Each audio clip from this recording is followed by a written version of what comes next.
Right, good evening, hello everybody, good afternoon, whatever, whenever you're watching this. It's another tNb gaming podcast, number 74. Unlucky for some, I don't know, maybe. Hope you're all well. Thanks for joining us once again.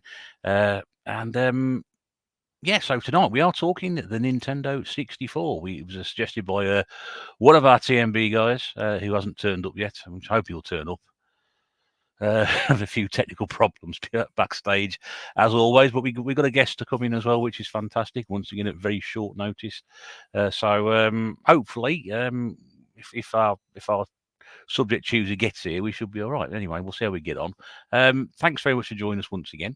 It's nice to be back, and hopefully we can discuss this one. We have discussed this one previously. We discussed it as part of our 5th generation special back in episode 43, which we do this every 2 weeks.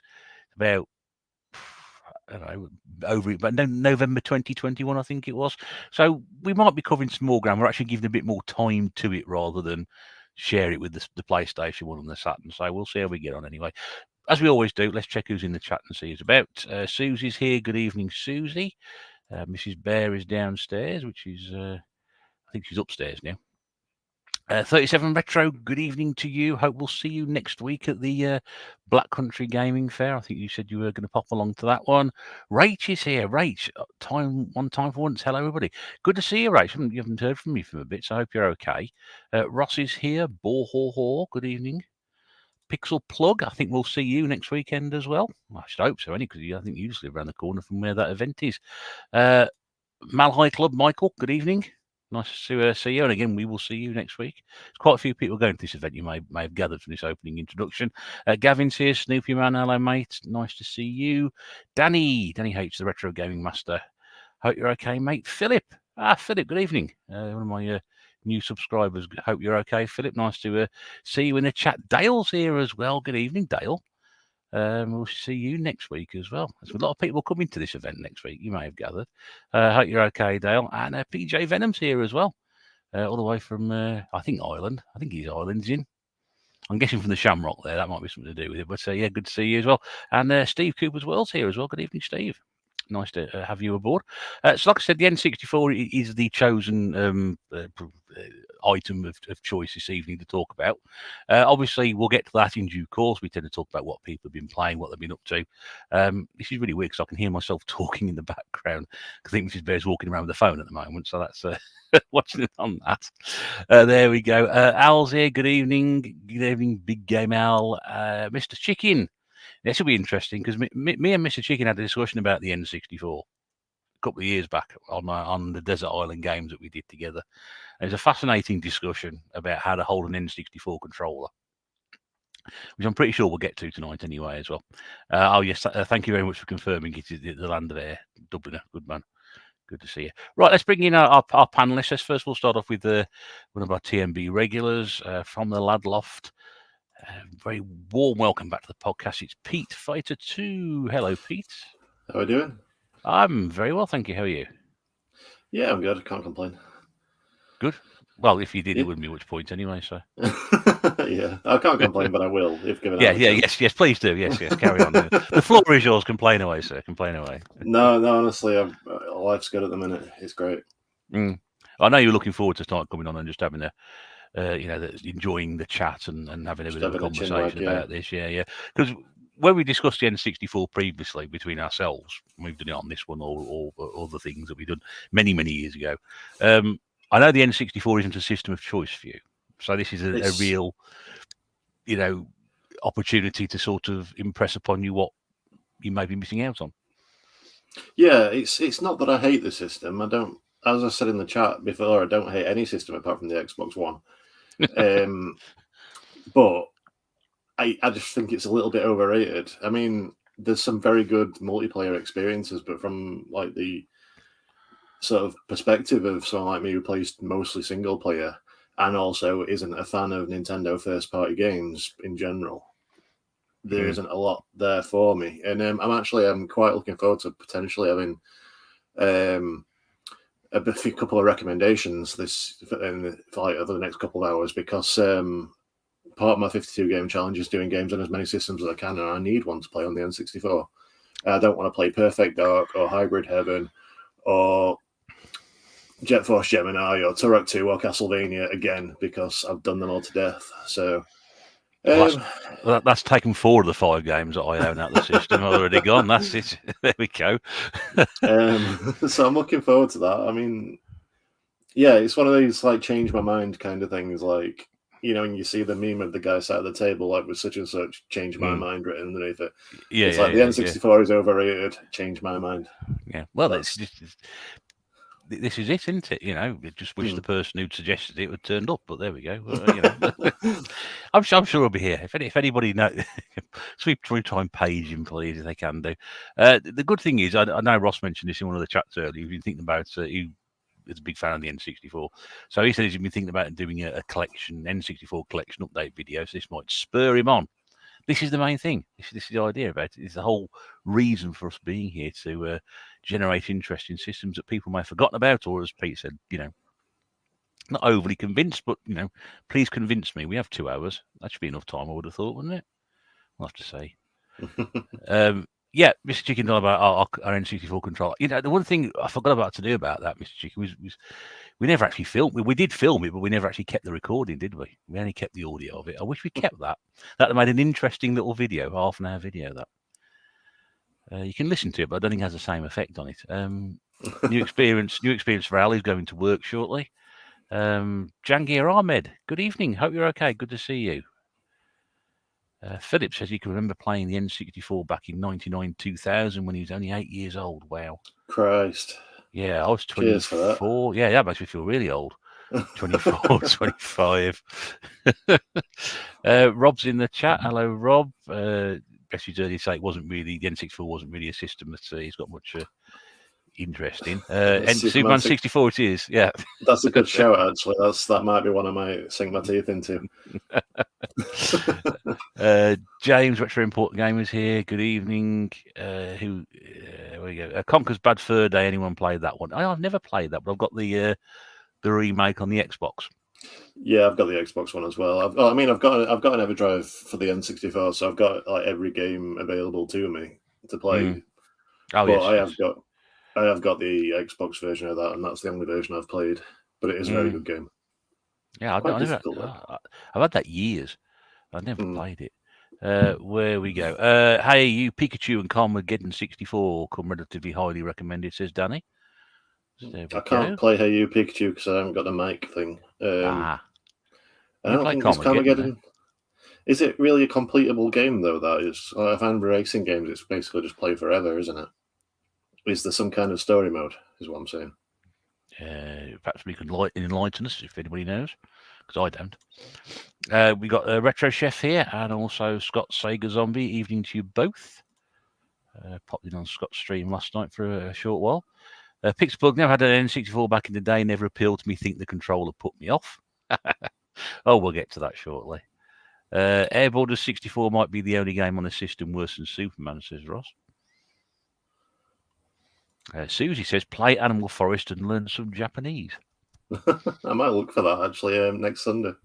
I might see if anyone's got a cartridge of that. I feel like I should. Well, it's an ideal opportunity to do it, isn't it? Al says Mario 64 is the worst Mario game, changed my mind. I'd be inclined to agree if it wasn't for Super Mario Sunshine. Yeah, I think you're both wrong. I don't like the first one. I don't like the first one at all. So. Oh, the very first one before it was Super Mario Bros. When it was just Mario Brothers. No. I don't like Super Mario Brothers. I don't like that one. All right. No. I love the first Mario. The first one where it's just like a single screen thing, and I could never even figure out what to do. That one's awful. Oh, yes, I don't know what you're about, but no, I just don't get the love for the first one. I don't understand why it revolutionarily changed gaming forever. Now, Mario 64 is a sort of game that I wanted to have, and Mario Sunshine, I think, is a drastically underrated game. But that's a different system. That's another. Yeah, I've only played it on the Switch, but I just thought it was awful. Adam only.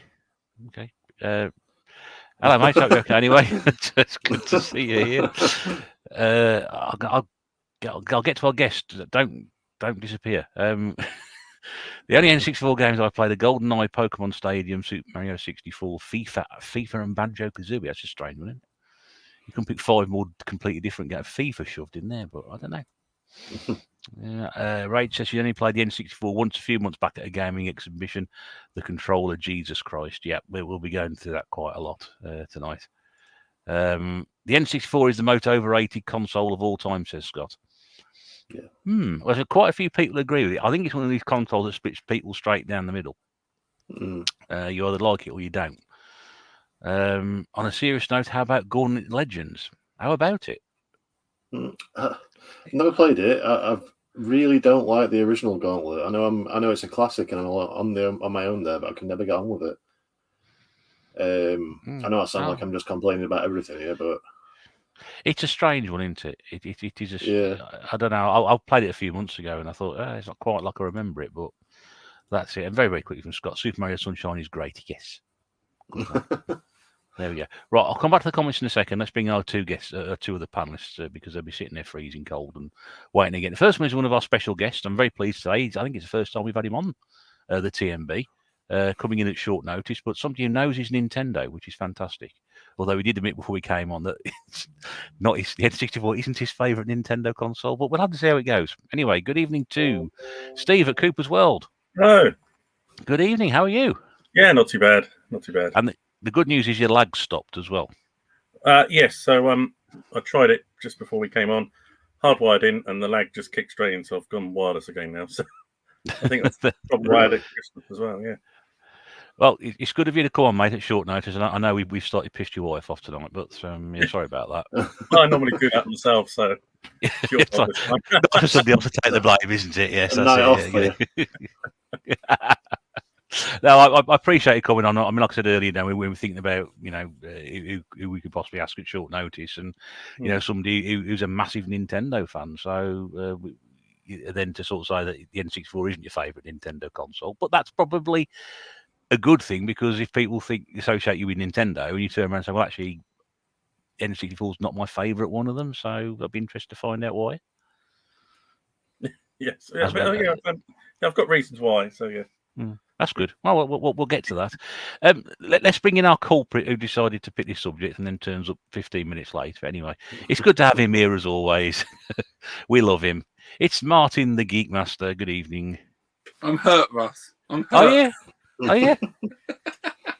That's right. I'm beginning to think. I thought I can't. I know sometimes you said you can't get here till about 9 o'clock, which is fine. But I can't remember whether you said you're going to get it to 9 o'clock this time. I thought, well, hang on a second. What are we going to? No, I was only going to be like 10 minutes or something like that. So that's okay. That's okay. Because we haven't talked about it in the week when we realised on Friday that shit we're doing a podcast this week. And you sort of said, what about the N64? So obviously, it's good you're here to sort of come and talk about it, and we will get to that very shortly, because I know it's not just the PAL version. You've got the Japanese one, haven't you? Is that right? Yeah, and the American. And the American one as well. Okay, well, we're covering all 3 territories tonight, so that'll be great. So we'll get to that very, very shortly. I'm just going to wish the comments, and then we'll get cracking, because there's quite a few tonight. People are typing loads of stuff in, which is fantastic. So in terms of your recommendations, Pete, Mr. Chicken says Jet Force Gemini, Blast Core, Body Harvest, or the 2.5 treasure game that I can't think the name of. See, Jet Force Gemini was high on, it was up there for me, but I have done it and finished it before, and yeah. I have played Blast Core and wasn't keen on it. Never played Body Harvest, though, so that could be one. That could be one, yeah. It's good to see you writing these down, by the way. It's up in there. There's only about 6 N64 games, so I can remember them. It's quite a small library, isn't it? When you think about it, it's quite a small one. Rob says the best Mario game is the one where he's a fast blue hedgehog. I think he's got. To be honest, I would agree with that. I do much prefer Sonic. Despite the 64 fan, I do much prefer Sonic. I think a lot of people do, don't they? He was up Mario to a certain point, and Sonic came along. It's like, oh, well, that's different now, isn't it? It's a completely different kettle of fish. PJ Venom says, truth be told, I played a few wrestling titles and Pokemon Stadium on the N60, so I had to see my Pokemon Blue team on the big screen. Mischief Makers, I think that was one that Mr. Chicken was thinking of. Lee says the wrestling games are the best games on the system. Quite a few to choose from. Dale says Pokemon Stadium is the reason he got an N64. Blast Core, which we just talked about there. Scott gives it a big blue heart. You guys should play Hercules Legendary Journeys on the N64. Anybody play that one? Not yet. No, No, but I know of it. I've if it's- seen it, but don't own it yet.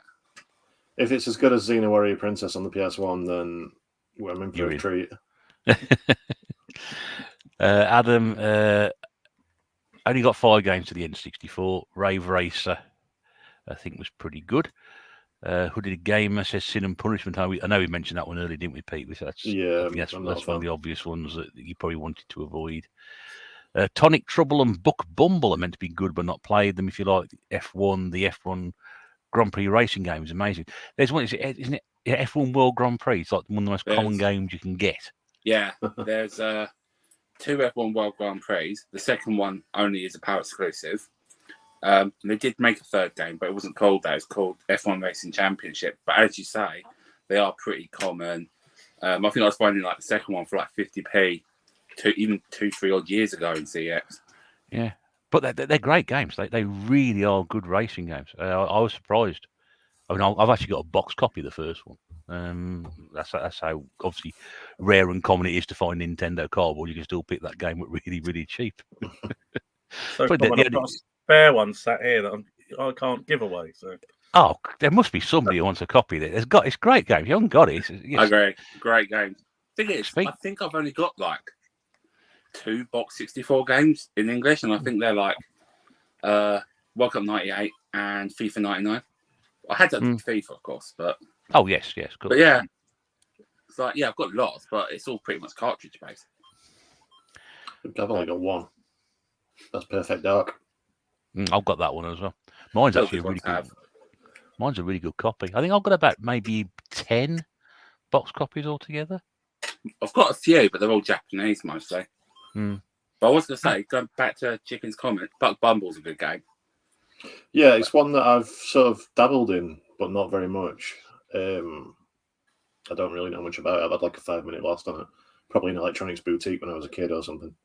Yeah, you fly around as a bee, shooting like enemies trying, I think, to invade the garden. I think there's a football mode as well, like where your little bee's playing football. Okay. Right. But, well, you'd know more than anybody because you're king of the football games. So,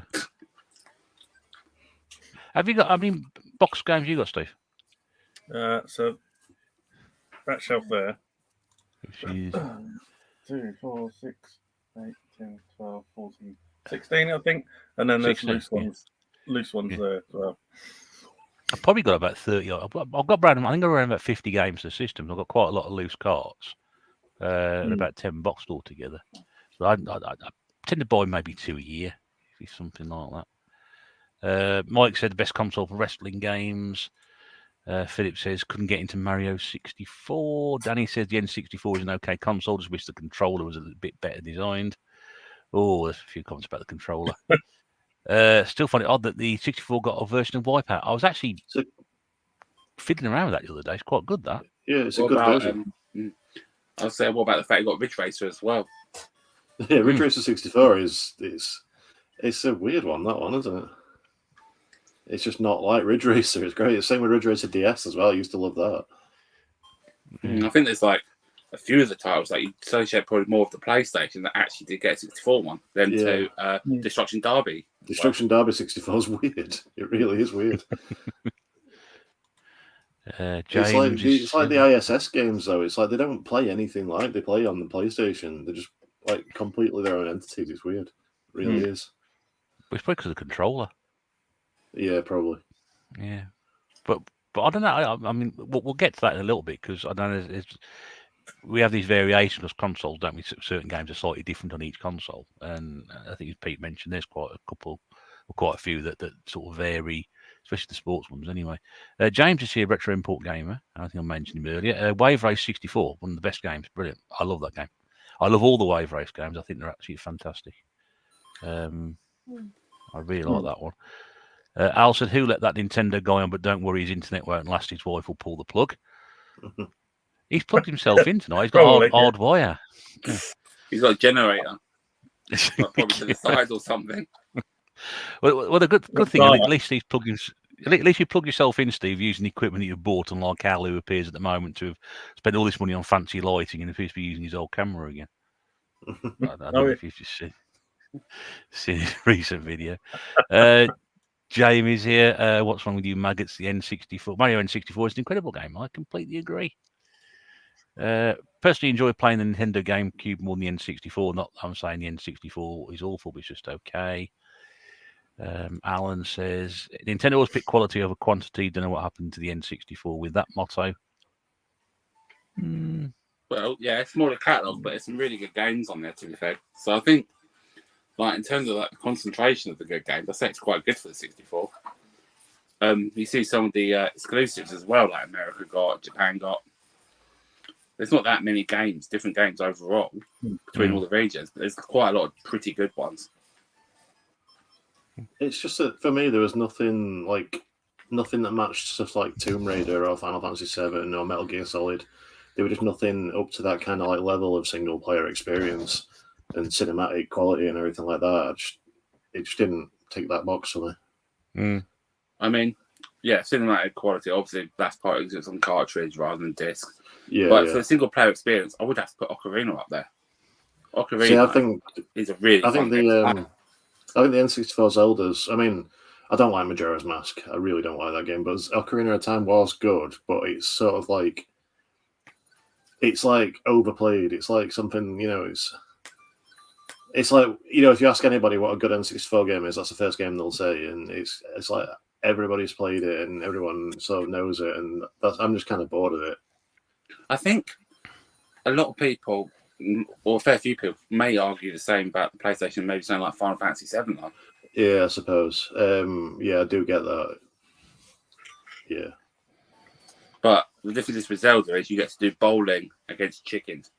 So 1-0. In Final Fantasy VII, you get to race chickens. And there's a Wii game. There's a Wii game we get to shoot chickens as well, so that's a lot, isn't it? I don't just mean race chickens as in put them in a box and watch them race. I mean you actually ride them while they're racing. And you breed them as well, if that's what you're into. Feed me chicken. That's what the Pokemon game's for. Right, Game Zone Birdrooms here. Good evening, James. Foxbox Gaming's here as well. New to the N64, as I was PlayStation through and through as a kid. Ross said there is a version of that Xena game on the N64, Pete. So it's a different game. The Xena one on the N64 is like a fighting game, I think. The one on the PS1's like a third-person action adventure hack and slash thing.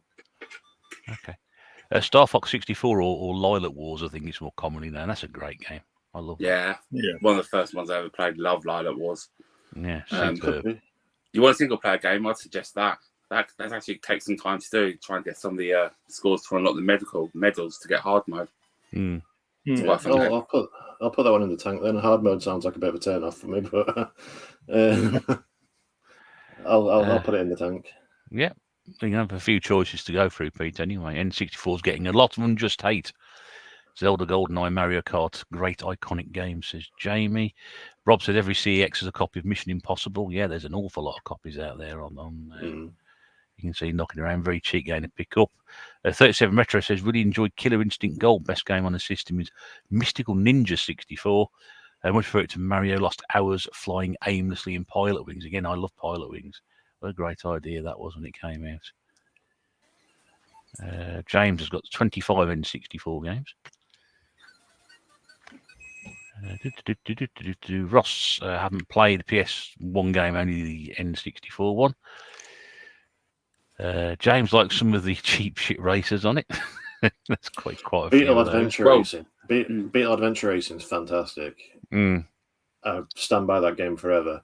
It's really good. Yeah. I passed up a box copy of that ages ago in a charity shop. Oh, man. I'm just amazed you saw a 64 game in a charity shop. Oh, he's going back some years, Martin. He's going back probably about, I don't know. But he's probably going back about 7 years when I wasn't actually collecting at the time. And I thought, I think there was two or three box games there, And I think they only wanted a few quid for them each. And I thought, if I go home with these, then Claire's going to say, "Why are you buying this rubbish again?" I thought, I left them behind. I wish I never had done. I wouldn't do it now. That's for sure. Anyway, Rob says he's never got many fighting games. Got a killer instinct in the Mortal Kombat, and I remember some weird fighter called War Gods. You got Fighters Destiny. Fighters Destiny. Yeah. Play Fighter. I think there's a couple other ones. I think Gasp, I think, is one as well. Yeah, But yeah, I that's don't actually a know if really good one. And then, depending what you count as fighter, of course, there's Smash Bros as well. Yeah. Mace as well. Yeah, Mace Play is good. Fighter. So I've got the American version of that for some reason. I think I've got it. I don't know what version it is though. And I got Aero Fighters Assault as well. Got 2 American cartridges. I don't know why. I know where they came from. Came from a card boot. I bought a job lot. But F-Zero is quality. Do like that one. I think in terms of races, it is good. Like F-Zero, the F1 games we said about Extreme G, which is another cheap one. But on motorbikes. Oh yes, I've got that. That's a good one. I played that couple of years back. I think it was. It's a good game. That. Yeah, I really enjoy that one. Closest to Tomb Raider is the Indiana Jones game. That was US only. I think anyway. Been a long time since I emulated it. Says Ross. Banjo Kazooie. Far better game than Mario 64. Says Retro Import Gamer. There's a version of Donkey Kong as well. Was it the Donkey Kong game as well, which I've got. And the second Banjo Kazooie, Banjo Tooie. Banjo Tooie, yep, for the sequel. Trev's here. Good evening, Trev. Hope you're okay. Oh, Steve's going to the shelf. That's right. You just said. Kong 64. Donkey Kong 64. Yeah. That's the one. Yeah. I think I've got a copy of that, but mine's Japanese for no reason. I think it was just like a quid, so I bought it. Just to make it harder. Yeah, it'd make it harder because it doesn't actually run at all on my N64. So. Adam says shame the N64 wasn't standard as RGB, but having 4 control ports, which is a bonus. Yes, that was I think the first console. Was it the first console at the time to do 4 across the front? Yeah, definitely one of. Yeah, so I know the PlayStation you could buy the tap to go with it. But, I'm pretty sure it was the first one that was 4. Definitely the first major one. I don't know if there was any like sort of minor consoles that had 4. Al said this doesn't look like a good topic for Pete. He looks bored. You always look like that, don't you? Yeah, this is just my face. Yeah. Sorry, Al. Susie says, has someone got some noise going on in the background? It's playing havoc with my tinnitus. I'm not. I've got nothing going on here. I can't hear anything else. I can hear a few bleeps every now and again, but I don't know whether it's because somebody's playing some games or there's games going in the background or something. Anyway,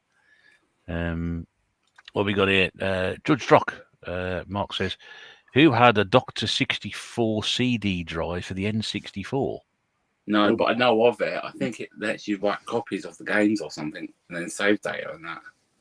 I've seen videos of it, but I've never seen one in person. No, they are super expensive. I'd never even heard of it. So, Steve also looks more bored, probably thinking of how much it's going to cost him to make his wife happy after coming on here.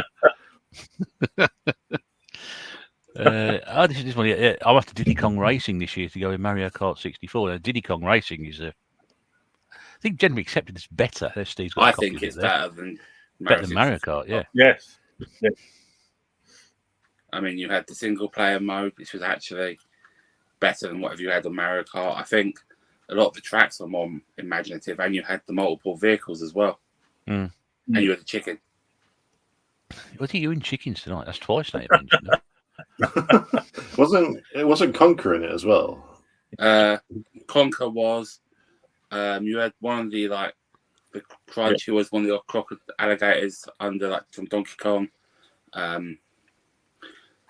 Banjo, of course, made his debut there. What's we got here? Let's give you the big screen here, Steve. There we go. Yeah, so some screenshots there. Bounce off the light. Yeah, that's got it absolutely spot on there. Good. Oh, there was that cat with the massive eyes as well. The really freaky cat. The tiger Timber. Yeah, it's huge, like hypnotic eyes. I used to be the mouse in the pink plane because. Why not? You've not surprised anybody there with that comment, to be honest. No, you see my vehicles on GTA, you'll understand. Wait, I know about you and GTA, mate. It's a podcast in itself for that one. Now with a record here, Retro Toy Buron is here. Hello, good evening to you. Thank you for joining us. RGB modded N64 is a game changer, transforms the console. Ross mentions Mickey Speedway is a good kart racer too. I've not played that one. I'd like to. Hexen for the N64. I think it's Forsaken. I'm thinking I've got a loose cartridge of Forsaken. I think. Yeah, I've got both. I think, but I haven't played them yet. The thing is, I've got loads, but there's quite a lot I haven't played yet. It's like my collection, Martin. Except we're talking thousands here rather than double, you know. Yeah. I find first-person shooters a bit of a turn-off for the 64 because of the controls as well. Same with the Dreamcast. I don't like, the C buttons to move and stuff like that. It just really puts me off. The rare ones are really good, but every other one I've played has used that kind of weird kind of Turok control setup, which really never gelled with me. I think your mate's here again, isn't he, Martin? Yeah. Yeah. Pink He's vehicles. one of the ones I've played GTA with, so he knows exactly what I'm talking about with the pink vehicles. Oh dear. Daly's come to agree with James about the RGB modded, and just in the process of Mrs. Bear, the Retro Repair Bear, installing the Worthington RGB mod to Dale's N64. Yes. Get to that a bit later as well. I think I'll get it a bit later. Right, so that's everybody's comments, which is taking way longer than it usually does, but it's nice that people are so passionate about this particular subject tonight that obviously this week's episode of what we've been playing is going to have to be postponed. So let's crack on. I'm going to come to you, Steve, because obviously we haven't had you on before. So the N64, in terms of your experience, is it how did you get on with it when you first had it? Was it something you desperately need to get hold of, being a Nintendo fan like you are? So I have spoken about this before, I think on one of my videos, and I think I did on Desert Island Games with you. That Sega was my first love, so I was a Master System and Mega Drive fan.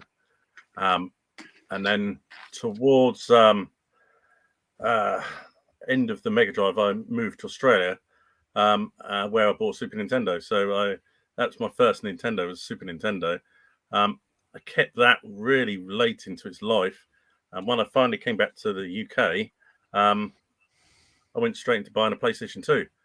And I did buy an N64. I think the small period I had an N64 for about 6 months, and then went straight in and bought a PlayStation 2. So I didn't really give it as much love as it probably deserved back then. And only had a small couple of games when I originally got it. So for me, it was straight from Sega to Sony pretty much. With that, the Super Nintendo and then the N64 for about 6 months. So going back to it now, I mean, when did you get back into it?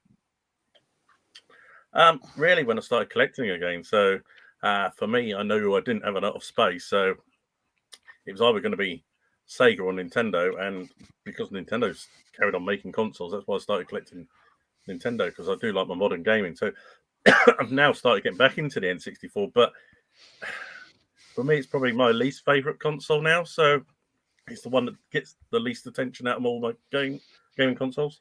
Okay. What is it? You haven't spent the time with it, or is it just the quality of the games, or something else? I just don't think the nostalgia's there for me, really. So I mean, I completely missed GoldenEye. I never played that when it originally out. Things like that. So yeah, it just doesn't hold any nostalgia for me. That's the reason. So for me, people suggesting games tonight would be good for me as well. So yeah. Okay. Pressure's on, Martin. Okay. Yeah. I'll come back there. I'll come back to that in a second. I'll come back to that. I just want to point out before we said it that I went into one of the chats today and asked if anybody wanted to come on the podcast tonight and talk N64. And Mark Geordie Slasher was like, "Yeah, you should ask Steve Cooper. He loves the N64." All right, I know to blame then. Dear. Well, yeah. Because it goes to show he pays attention, doesn't it? Really, but that's epic. Quake and Doom on the 64, says Philip. Ross said they thought the 64 did first-person shooters way better than the PlayStation 1 until they moved to more modern controls with the PS controller. That's an interesting one. The N64 controllers were irritating, says Jangir, which games in Birdroom says, I like the N64 controller. No one likes that N64 controller. Jamie says the N64 is my favourite controller. There we go, another one. Mike says, my first experience with the N64 was 1996 Toys R Us in Albury. It's a Smythes now, I think. Or Smith's Toys, whichever you pronounce it. There's a Y in it. You know, we have the pronunciation, Smith's, Smythes, anyway, that's what it is now. As I said about the Star Wars Trilogy Special Edition, they had a truck with N64 kiosks with Shadows of the Empire and also a full-size X-Wing on the car park. Bloody hell. That's pretty cool. In Albury. Wow, I wish I'd known that. It's about 4 or 5 miles away from here. Bring the Nintendo guy on, and he had Sega and Sony growing up, says Rob. Get him off, says James.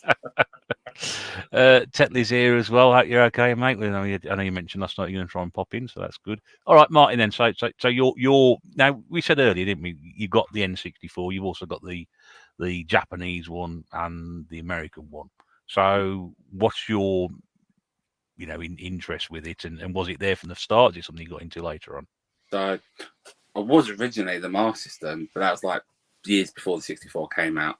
But then when I think it was just before my 11th birthday, my dad said, "Oh, get you a console for Christmas. So do you want PlayStation or 64?" So I thought, you know what, everyone has PlayStation. Let's go 64. Thought it'd be different. And it kind of like just started from there. I had like the basics because I think it's only a few months old at this point. Because it would have been, January 98 time.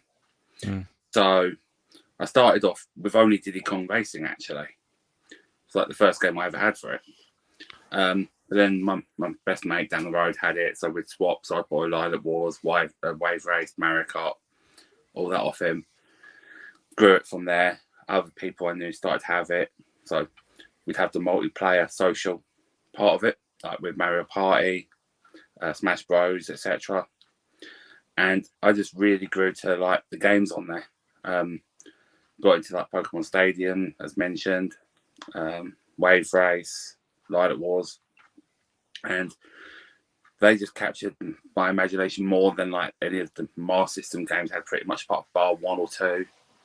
I played PlayStation, especially games like, say, Final Fantasy 7, but I still find myself drawn back to the 64. Like, I think by the time I played it, Final Fantasy, I'd got Ocarina, so I kept finding myself drawn back to that, for example. And I preferred, partly the look of it. It's like, I think I personally much prefer the graphics on the 64 to the PlayStation, for example. Like, it allows me to enjoy the game a lot more. Like, I think they're a lot more bright generally. I know they're not great, but I found them a lot better than the PlayStation was to look at, easier to see. And then I upgraded to a GameCube. But then in time, I wanted to play 64 again. My brother got one. And then I was like, you know what? Go for the games I loved. So, like the Mario, GoldenEye, Ocarina, Stadium, Lilac Wars. There's loads. And then in time, I was just like, you know what? Just buying ones I saw. I thought I'd go for the whole lot. But then after a while, I got interested in the foreign games. Originally for, like, say, the Dreamcast. I thought, you know, I'll go 64. So I got that. Then I got the actual Japanese console. And then in time, last year, I found the box, the American one, down the game shop near me. So I started going for them games. Because then it's like, potentially you can play any 64 game that's out there, but on the actual physical hardware and software. And it's not often you see, like, say, especially the American ones over here. I've hardly ever seen them. And, I mean, you might remember this, Russ. I did the small video where I showed the blue Madden cart. That's right, yeah. I remember, that's a smart-looking cartridge, that. Yeah. I'll find it, 1 sec. Okay. Right. Impromptu walkabout. Talk amongst yourselves for a bit. Here Oh, we you're go. back. There you go. It's like It's good if it's a small room, isn't it? It doesn't live in a castle or something like that, you know. so yeah, That is a smart looking cartridge. I love that. yeah. I mean, America had like green ones. They had red ones. For example, I think World Is Not Enough is on the blue one. There's Spider-Man, which we never got on a red one. Okay. Army Men is on green, which I suppose it had to be, really. Yeah, that makes sense. So it's like wasn't Donkey Kong a yellow one as well? Yeah, Or was that and here? in Australia as well, I think. Right. Whereas over here, we only had like 3 that weren't on standard colour cartridges, which were Pokemon Stadium 2, Majora's Mask, and Turok 2. Turok 2 is the one I have. But it's cool, like having these games which you don't really see over here, to be honest. And it's nice to have a bit of colour in the cartridges as well. Yeah, yeah, I agree. And then we got the uniform grey ones, didn't we? So it's a bit dull. It's a bit lifeless. I know it's a Nintendo thing to make everything grey. Because you think the N6. Well, that's the fun colour. The fun. Well, you know, the NES cartridge was grey and the console was grey. The Super Nintendo cartridge was grey and the console was grey. And the Game Boy. And the Game Boy. Yes, you're right. Yeah. I mean, they should try to branch out with the Game Boy Advance and make the cartridge black. Yeah, and then I think when you got to the Game Boy Color, even the GameCube, they went purple, which I think was quite nice for them. Yeah. But it's just, I think, because there's so many games I really like, and not just like I like the games, but I also like the franchises. So you get GoldenEye. There's the Star Wars games are good on there, especially Rogue Squadron. Shadows of the Empire. I don't mind that one. I know it's probably not regarded as one of the better ones, but yeah, Rogue Squadron. I mean, I got that and I thought, what a great game that is. And the Episode 1 Racer is one of my favourite games. Love that game. Yeah, and I think the only other console that came out at the time was a Dreamcast, and that's the case I think with a few of the games that came out in '64. But as you say, it's like so many games I just love the game itself, or I love the franchise and the game, and then in time it's like I just like getting to try games that we never got, and then just to say the touches like the coloured cartridges. It's like you get the cases over here, so like for the GameCube, etc., where it's all different colours, but these really stand out because it's just grey with the odd few that aren't. Yeah. So. Yeah. Good. Lovely. All right, let's see a few more comments in there. Yeah, so Rob says the fact that they put 64 at the end of so many game titles always slightly annoyed me. We know what it's on. Yeah, it's the same with the SNES, though, wasn't it? So many games on the SNES had Super at the start. Yeah, Super or yes, I don't know. They didn't put GameCube on the end of anything, did they? If I can't remember for that. No. Yeah, Super Mario GameCube. Jangir, that's a very interesting. What was your guy's first N64 game that you bought? Perfect Dark, actually. Yeah. I think mine. It'd been when I bought the console second hand, but I can't remember what it was now. I was going to say GoldenEye, but I know I bought that afterwards. I think it might have been Shadows of the Empire. I'm pretty sure that was the first one that I had. That was the first one I played because it was the first one my friend bought. Because I only had one friend who had the 64 at the time. But later, when I bought my 64, it was because he went to university. And I wanted to carry on playing Perfect Dark. Because as much, I say that the N64 is overrated and everything, Perfect Dark is brilliant. It's an absolute classic. And we always used to just pile over at his house and play N64, like play basically Perfect Dark and Mario Kart, essentially Smash. Every so often Smash Brothers, occasionally, that's the word I wanted. Or we'd play like Pokemon Stadium or something, but it was always Perfect Dark. That was like the mainstay. And then when he went to uni, I went over to Game Station and picked up an N64 and a copy of Perfect Dark. So. I got my copy off eBay. I paid less than £10. Even I paid less than £10 for this. It's complete. I paid $3.99 for mine. Yeah. But when I got this, and the thing is, I bought this. It's an interesting story. I bought this. There was no photograph at all on the auction, and all it said was, box copy of Perfect Dark, and I thought, well, okay, I'll buy it, completely unseen, and it turned up like that. I thought there's something wrong with this, but no, it's all complete, instructions, manual, everything, and I paid less than a tenner for that. But I think believe that, when I got. Sorry, I was going to say, I believe when I got mine, I got it from Game Station. I think at the time my N64 was £16, and the Perfect Dark box was £3.99. So for £20, I got all that. not bad, is it really? So yeah. What about you, Steve? What about the first game you bought? So because I bought my console late in its life, most of the games were out. So I can't remember which one was the first, but definitely had Star Fox 64, Mario 64, and Diddy Kong Racing. But I can't remember. Probably Mario was probably the first one I got. Martin? Diddy Kong. Diddy Kong. Yeah. But then when I restarted, like probably collecting, I think I had like a couple. I think I had Mario and GoldenEye come with it because I bought it for like £20 off my sister. Oh right, yeah. Because I mean, I bought my first, my N64 came from a car boot, so because I didn't have one at the time. It's when the console. I'll get to my experience in a second because I've had a couple of people going about that one.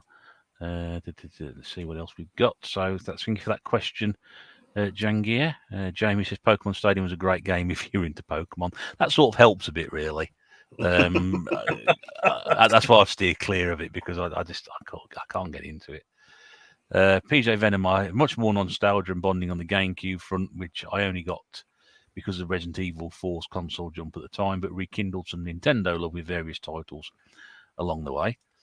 Trevor says his first experience, this could be interesting knowing Trevor, was an N64, was when I went to a nightclub and they had one playing Pod Racer, and I spent the entire night playing it, not bothering about the half-naked ladies dancing. What club was he in? Oh, I don't know. If Martin was in the castle, the Madden game would be in another tower. N64 cartridges with different colours, just so spectacularly done. Yeah, it was great. That it really was. Mike again. There was a gold Ocarina of Time cartridge, pal. I don't know about that one. Tetley says, I think I only played the N64 twice. A friend had one, but not somebody I met with often. Remember always being jealous of people playing Mario 64 as that looked incredibly safe. It did. It's one of the reasons I wanted to have one so badly, because I thought I want to sit down and play it. Because when you go to your friend's house and they've got a console or whatever you haven't got, or in my case, everything I hadn't got, and they start playing something, you think, God, I'd really like to sit down and play this. But they play it, you look at this and then turn it off after 5 minutes and put something else on. And you have that thing where you sort of say, well, I want to play that. I really want to sort of grab hold of that and sit down and play. You go and do something else. I'll leave me here for an hour and a half. I'll play it. So for me, later in life, when I got hold of one, it's like that finally I can sit down and play the game. It's like GoldenEye. We always used to play GoldenEye multiplayer, but I wanted to sit down and play the actual single player game. So when I got hold of a copy of GoldenEye, finally, I sat down and actually went through all that. And it's something I would never consider doing now. This is going back about 7 or 8 years. Well, I actually sat down and I actually put the time into that game and played it all the way through, because I said I would do years ago, and that's what I wanted to do. So, Gordon's here. Gid of 84. Good evening, Gordon. Danny says he's got a translucent aqua blue N64. Translucent consoles are great looking. Of course, there's that Pokemon one as well, isn't there? That's the one I've got. Oh, you lucky. Sorry, I know Amanda's got it as well, the blue one, but there's 2 or 3 of them. There is, yeah. Mine's the blue one with the 3D Pikachu on the side. Yeah. You power it on, his eyes, his cheeks glow up. I think at least in Japan there's an orange one. An orange one, yeah. But there was also just a blue N64 without the Pikachu on as well, with Pokemon written on it. Yeah. Yeah. And possibly a light blue one as well. That Pokemon one, I walked past one of those at a car boot as well. I must need shooting. Yeah. I must need shooting. Mind you, the three N64s I bought at car boot sales for no more than £5 each have all had the expansion packs in them. Nice. Every single one I've gone in, I've opened it up at the front. I know one of them's a third-party one, but they've got all the expansion packs in, which is obviously a bit of a bonus. Because there's certain games like with Perfect Dark and Donkey Kong 64 that you need the expansion pack in there to play it. Philip says Star Wars Rogue Squadron games truly amazing. Yep, completely agree with that. Mentioned that earlier. I love the colour carts. There's Ross. I'm trying to get all boxes, including imports. I won't really notice. Well, you're going for loose, aren't you, Martin? If you, Yeah, that's right. Yes, so much cheaper, easier, and space helps as well. That's the right answer. There. Yeah. You don't need to buy box, folks, if you don't want to. Loose cartridges are readily available and a lot cheaper to get hold of. That's why I started. I always take the advantage. You can get a bit in a Nintendo cardboard. It's a bonus, but if you've got the pockets deep enough, carry on. But I'm not going down that route. I tell you, many people have tried. Many more intelligent people than me than tried and failed. So, Trevor says, has anybody in the chat managed to get hold of Zelda's Tears of the Kingdom Collector's Edition? No, didn't even bother trying. I know Nathan tried, didn't he? But one website up for pre-orders, but they've ranked up to £140, so I'm not paying that. 140 quid. Jeez. What do you get in it? What's in it this time? Do you get an art book? I think a steel book. I can't think what else. But I mean, for me, I wouldn't do it because it's like not a CD. No. It's what does my head in about collector's editions these days. Because it's like I've got the big old Killzone one knocking around somewhere. It's up there on the shelf with the massive like helmet and all that kind of thing. And that was like 65 quid.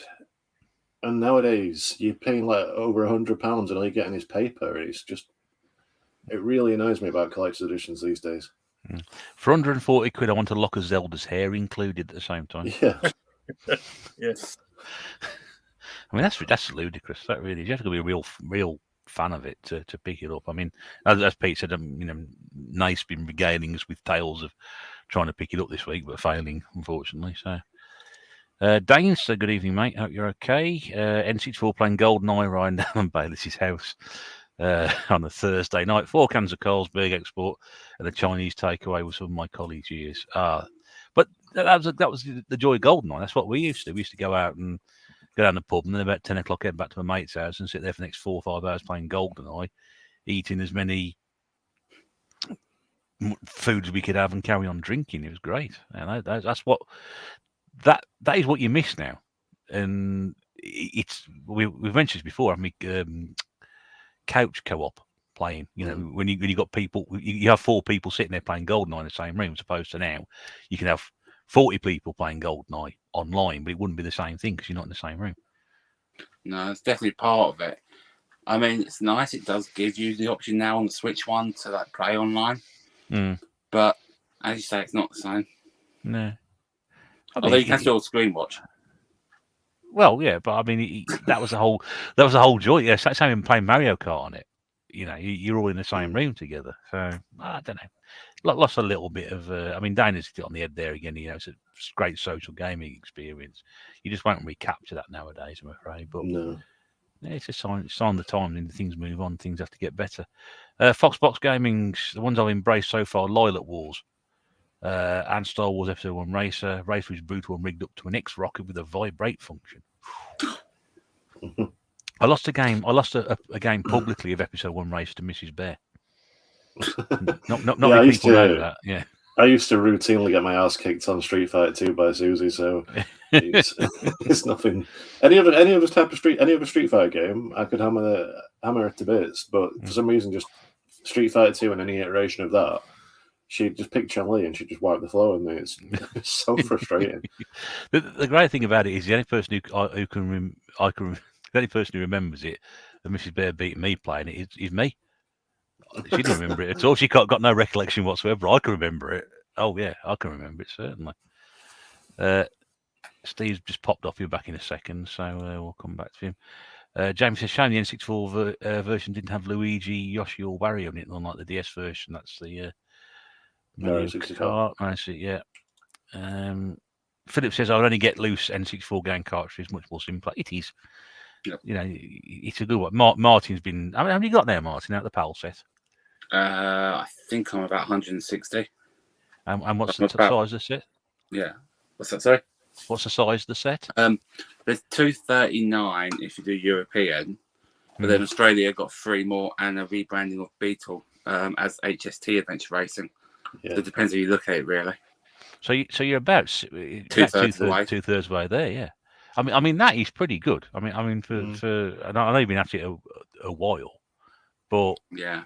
you know to have that many from that collection, yeah, that's pretty. I mean, the thing is, it's a small sample size as well, so you'd have thought it'd be quite easy to get all the games, but some of them I know are quite pricey to pick up. But Yeah, quite hard tricky. to find, quite pricey, as you say. And then to get them in decent condition, if you find somewhere they're there and then like the labels are all worn off or faded, or the cartridges are yellow as anything, and not like Donkey Kong yellow. yeah, my copy of GoldenEye's got half the label, but that's fine for me. I don't mind. Yeah, I don't mind so much with the back label because you can't really see that. It's more if it's the label on the front. Yeah, that's where mine's missing. But you know, it is what it is. Yeah, something. Sorry, carry on. No, I was going to say I paid an appropriate price for it, so I can't complain, can I? You know, if I want a decent copy, I'll go and play and buy one, wouldn't I? One of my favourite things to do at like markets and stuff, and it doesn't happen very often, is to find cartridges without labels on, like mystery cartridges, and buy them. They'll all be that Formula One game. Well, I got a DS one that ended up being, I think it was either Mario 64 or Mario Kart. I remember you saying that. Yes, I remember you saying that one. And I think it was either Craig or Tootie at Doncaster at the end of 2021. I got a Game Boy Advance one. It ended up being a Garfield game, which is worth about 30 quid, and I think I paid like £1 for it. So it's just like it's always something. If I see a cart without a label on, I will pick it up. It doesn't happen very often, but it's always fun to pick them up. I grabbed the Game Boy one from London. I think I paid £1, and I'm not entirely sure what game it is, but it's a Dragon Ball one. Oh, cool! That's pretty cool still. Yeah. Philip has fond memories of playing GoldenEye with my brother. That was the ultimate social gaming experience. Danny sort of goes back to the collecting here. Pick up whatever's available and try to make room for both boxed and unboxed games. Again, it's going to come down to collecting preference and you know what you got space for and what your budget is. Mike says 4 players in any of the WCW WF games were amazing. They were, weren't they? I thought No Mercy's one, and which most people think about WrestleMania 2000, quite underrated, I think, really. And of course, there's the 2 WCW games as well, which were very, very good. WrestleMania 2000 was, in my opinion, I enjoyed that more than No Mercy. That was really good. But I liked the Acclaim ones as well. Warzone, Attitude. Really enjoyed those. Yeah, I like those as well. Not many people have looked back fondly on those as such now, but well, those. I mean, it's like because I was a PlayStation kid, so it's like we could play it on the N64 at my friend's house, but I could also go home and play it on the PlayStation as well. I think that's why I love those so much. Like WrestleMania 2000 was like that kind of holy, like kind of forbidden fruit kind of game where I could only play it at my friend's house, and it was only if he wanted to play it and stuff like that as well. So I kind of kidded myself on that Warzone was better, but it wasn't. I think if you went back and played it, you'd be sort of pleasantly unsurprised, really. No Mercy was brilliant, says Gordon. Yeah, that was one I always got talked about. Okay, so we've all. What about yourself, Pete? When did you get your N64? As you said, you bought it off some of the university ones at college. No, I bought them from Game Station when my friend who had an N64 went off to college. Right. And it was kind of similar with you with GoldenEye because it was the first time I got to actually play through the story of Perfect Dark because we'd played tons of it on multiplayer. Absolutely rinsed that game on multiplayer, and that was the whole reason I wanted to get an N64 so I could carry on playing Perfect Dark. But yeah, finally playing through it on single player it's just a really good game still. But yeah, I must have been about. I went to college late, so I must have been about 18, 19 when I got one. And I know it was like a couple of months before I got a GameCube. I bought the N64, so yeah, very late on. Oh, right, I did the same thing with Xbox, though. I got an Xbox, and then about a month later, I got a 360 as well. So it just seems to be how I do things. Well, we all do it differently, mate. There's no rule to it, is there, really? Mike says, no mercy was okay as long as your cart did not have the fault that wiped your save data. Yep. There was a fault that shit with some carts. I know that story. A few people relayed that to me when over the year. Philip said it was great fun playing the PS1 wrestling games. Jamie says WrestleMania 2000 was decent. We have a question for Martin from Rob. Was FIFA or ISS better on the N64? Okay. Now, for those people who don't know, Martin collects a lot of the football games, particularly the FIFA ones. Yep. Trying to get the entire FIFA catalogue. Pretty much, yeah. So you are the expert on this. So. Yeah. Well, I'm actually going to go ISS. I much prefer it on the 64 to the FIFA games. I mean, this is the American one, but this is probably my favourite football game ever. International Superstar Soccer 64. It's not a core label as the UK one. 98 is pretty good with Ravanelli and Paul Lentz. I prefer 64 though. Although that is random, that has like Uzbekistan and Kazakhstan on it, I believe. But that's a selling point. Could be. But no, that great Kazakhstani team of 1998. But no, for me, it's ISS on the 64. I mean, I prefer the arcade style football of it. I just find it much easier to play, and then you get stupid stuff like snow where you can fall over, you can push people over, you get cards. It's funny. It's got that fun element. You could attack the goalkeeper, couldn't you? And you'd immediately get a red card if you did it. I mean, you could slide into them and then get a yellow card or red card, depending on the ref was. But I then found out later on you can actually just go and push them over. Yeah. So, and it's funny when you do it off screen as well. You just suddenly hear a whack, and like there's nothing to show what's done it. But yeah, no, it's ISS for me, but particularly ISS 64. Best football game I've ever played, in my opinion. Just realised that my copy is actually Australian. Ooh. Got the G on it. ISS lost its appeal to me when they started putting licensed players in, because I used to love like the kind of Poundland kind of football names that you get. Like, favorite one was Jerkov instead of Jorkov. Well, that's just your level, Pete. That's where we're at. Most of us used to think that anyway, regardless whether it was spelled wrong in the game. Well, let's Jerkov play for Bolton. Anyway. Eddie's here, and if Eddie's here, Dylan can't be too far away. Oh, there he is. There we go. So that's fine. Good to see you both in. James said ISS 64 is one of the best football games ever made. That must confuse me, because I again, I look at some of these things and I don't realise actually that although we got ISS 98, there's actually an ISS 64. So and a 2000. Oh yes, that's quite hard to get, isn't it? It's definitely a lot rarer to find. I mean, I got lucky. I got mine for like £6-7 from a boot sale, but I think it's definitely a lot rarer to find. Eddie says, isn't ISS 64 mega expensive in America? No, I think 2000 is. That might be the one. Because I've got the American one here, and it's only like at most about £10, £15 to import it when I bought it as part of a bundle. But 2000 is, I think. Same with Worms Armageddon, which is another brilliant game on the 64, in my opinion. It's like stupid amount in America, but over here it's like a 20-odd game. And I think the other one was one of the F1 games, Racing Championship, like the third one to the World Grand Prix. It's like really expensive in America, but over here it's not that much. No. So. Strangely goes from era to era, isn't it, really? Jamie says you can't beat FIFA 97 indoor football. You could just score from a goal kick, ball just went through the goalie. I prefer doing that on Mega Drive, personally. I had it on the PC. It was like, I always state the only games that I had on the PC were Duke Nukem and MDK, but we had FIFA 97 as well. Or it might have been 95, actually.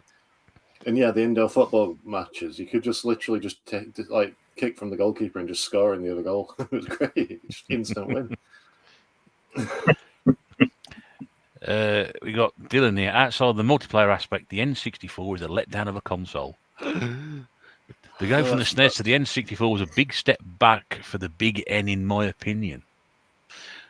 Okay. Bear in mind that most of us will see Dylan next weekend. Do we want to I'm sort of safe on demonstrate? I'll be there next to Dylan. I'll be in Dylan's corner because that's my opinion.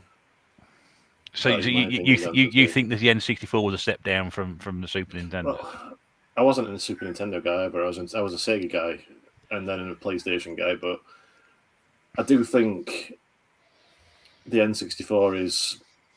I don't know. I don't want to say it's the only generation where it's the worst one, in my opinion, of the generation, because I also thought the Mega Drive was better than the SNES, but I think it's the only one where it's the worst one by quite such a margin, I think. But that's just my opinion, obviously. Everyone's got opinions. I mean, for me, I don't think it was a huge leap forward, but it's not my least favourite Nintendo console. I would certainly put the NES behind it. But then I don't have a lot of love for that system, and I wasn't really into the Game Boy stuff as well. But it's not the worst one they've done. I wouldn't have thought. I have a lot of fondness for it because I spent a lot of time playing this system with my mates. So when I first started collecting, it was one of the first systems that I wanted to get. The first one I wanted was a Mega Drive because that was one I did actually have. But the N64 was sort of right behind it. So I think it might be the second one I actually really, picked up again. And I don't regret it. I don't play in a lot of them anyway. But if I go back to when I was actually having the time to spend playing them, I did spend a lot of time on the N64 and would deliberately hunt down the N64 titles. And I couldn't believe my luck the one day I picked a bundle up with a lot of the heavy hitters in there. So it had Mario 64, it had Donkey Kong 64, and it's a big bundle of stuff for about 13 quid. And I couldn't wait to carry it away and run off giggling. It was great, So for me, it fills in a lot of memories. But I'm not going to say it's one of my favourite systems, but it's a system I have a lot of fondness for. Don't get me wrong, though. If I'd have picked up that for 13 quid, a bundle with all those games in, I would have been as happy as a pig in shit. I really would have been. I'd have been over the moon with that. But We had literally £13 on us. She only wanted 20 for it. Yeah. And this is where those American cartridges came into it, because I looked at them and thought they're a funny shape, or they're slightly different on the back. But I went through, I thought, well, Mario 64 at the time, I think was probably Ocarina was in there as well. So you got Ocarina, that was Ocarina, Donkey Kong, and Mario 64. And I thought, well, I think at the time, if you try to buy those, it probably would have set you back about 30, 40 quid in carts prices anyway. So, I managed to knock them down from 20 quid to 13 quid, and I'd take the cardboard box with me as well. You could do bargains like that, didn't they? I think Eddie summed it up quite well, chat. Sorry, Steve? I think Eddie summed it up quite well there in the chat, actually. How has he got it? Let's put it down here. Okay, so we've answered that one. Here's Eddie's comment. It's a huge leap forward, unfortunately, but it wasn't right to have used cartridges with the type of gaming at the time. The 32, 64-bit was an awkward era, and only a few games actually aged gracefully. Do we know the reason why they used cartridges? Was it a cost thing, or was it just... I think it was so they were one at a time. Weren't they working with Sony at the time to go disc post? Yeah. And they told Sony basically they're not going to use them. I think because Nintendo can get a bigger margin on the cartridge because they can charge what they like. Well, they weren't exactly going all out on saving money on boxes, were they? No, and they were so scared of piracy. That's why they chose to go cartridge based as well. So, no, well, that makes sense, doesn't it? Really. So, okay. But look at it now, though. You can just get an EverDrive and bang it in. don't need any kind of modification on your console at all. But yeah, I think it was piracy. I think I read that at the time, but it made the games cost a lot, and there were a lot of limitations on the games as well because I think it was 128 meg was the highest limit on a cartridge, whereas you can get 800 meg on a CD. And also you couldn't really cartridge swap. They tried to do cartridge swapping with certain games. I think Banjo-Kazooie was one of them, but it'd wear out the teeth on your console and stuff like that. And things. Yeah, I watched the thing on that Banjo Kazooie, and Nintendo said no, we don't recommend you do that at all. So Yeah.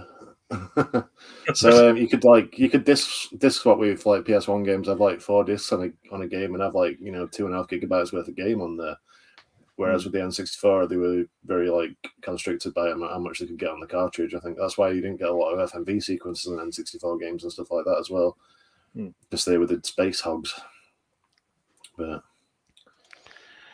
Dylan mentions he'll still play Wave Race 64 to this day. It's aged like fine wine. Its water physics are still some of the best ever made.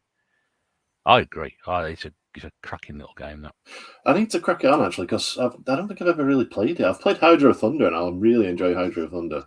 Oh, Hydro Thunder's a good game as well. Yeah, I've got both. Yeah. I got that one as well. Yeah. But everyone was on about Wave Race. Yeah, they do. I mean, I've got Wave Race Blue Storm on the GameCube. I know we keep dragging the GameCube into a bit of conversation tonight, but again, that's a great little game. I've even got Wave Race on the Game Boy, which isn't brilliant, but when I first saw this one, I thought you think like jet ski game, not really, but it's honestly it's really really good. It's one of my favourite games to play.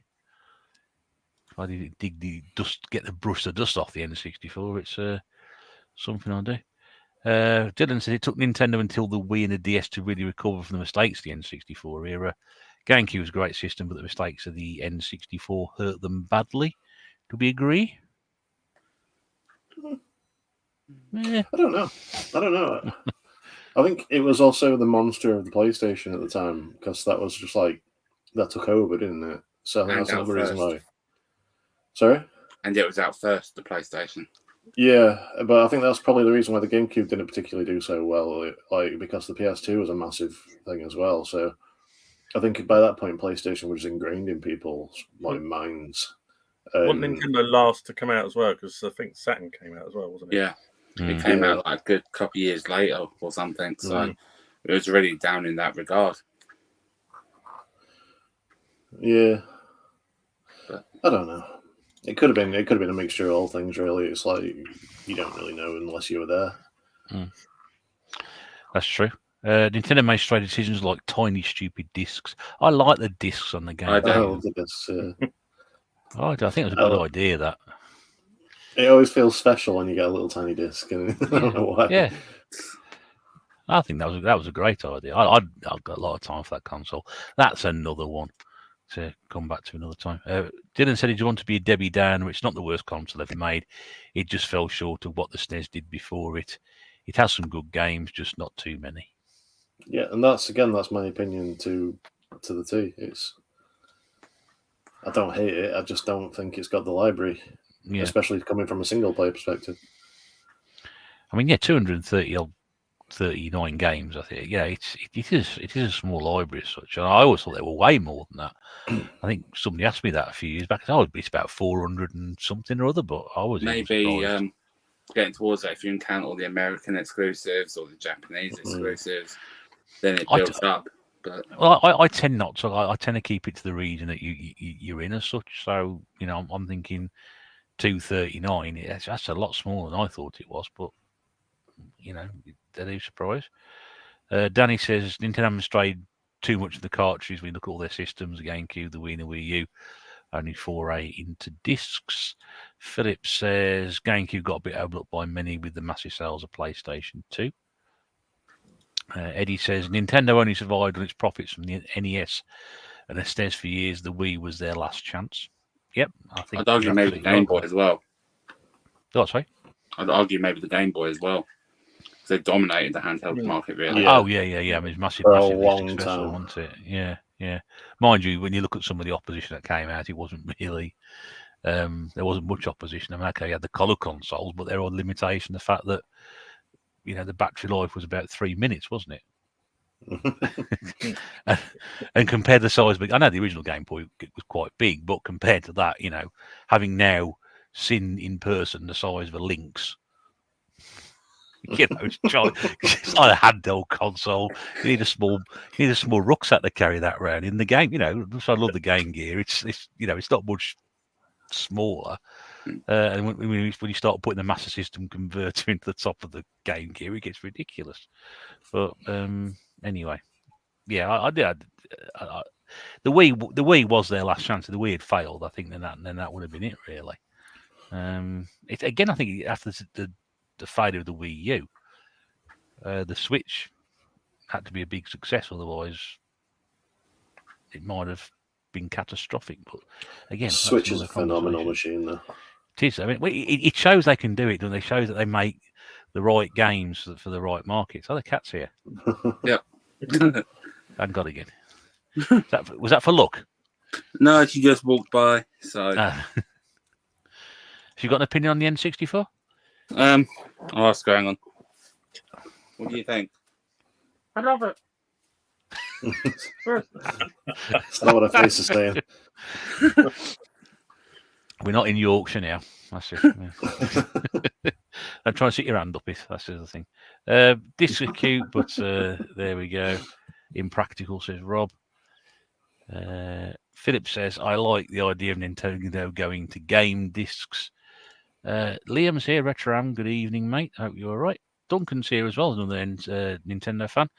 My gaming started with the GameCube. N64 was just trade for Cube games. There we go. That's it. So we're trying to recommend games for Pete here to sort of go to, and Steve to an extent, because I know Steve said he sort of missed out on this the first time around. Martin, obviously, you may have a bit more knowledge on this. I want to put my criteria out first, actually. We've got a criteria. Hang on. We've got criteria. I want something good, single player, completable, not too cutesy and child friendly, and not Hybrid Heaven, not Perfect Dark, not Castlevania, not Turok 2, and not Jet Force Gemini, because I've already played through all those. So Martin, sort of being somebody who knows a little bit more about this, what would you sort of say would be a good starting point for Pete, really, on that? I would say, like we mentioned earlier, Buck Bumble, that's a good one. Mm-hmm. It's like the shoot 'em up with the bees, but it doesn't feel like Perfect Dark or anything like that. Because for one thing, you're flying, so yeah, different. Another shooter, as I said, Star Fox, and we've mentioned a few times Violet Wars. That's really fun, trying to unlock everything to get hard mode. I mean, if you enjoy Perfect Dark, try GoldenEye. I've played plenty of GoldenEye, but I just think Perfect Dark's. I don't think there's a point in playing GoldenEye when Perfect Dark exists. If you know what I mean. Yeah, I'd say Pilot Wings. Yeah, Pilot Wings.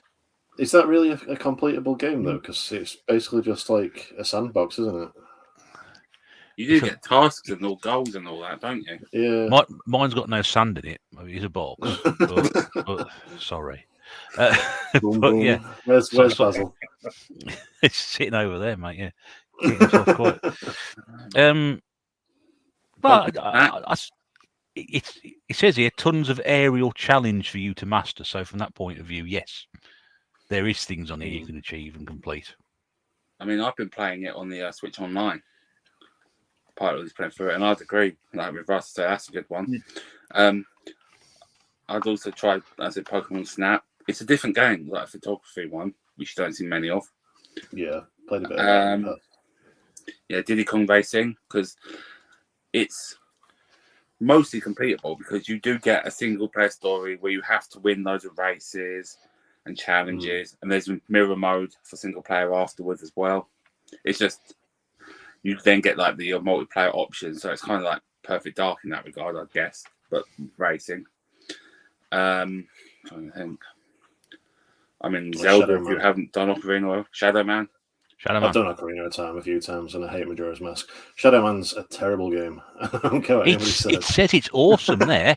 Look, awesome. I got it on the Dreamcast, and it is bad. It's a bad game, and people should feel bad for making it.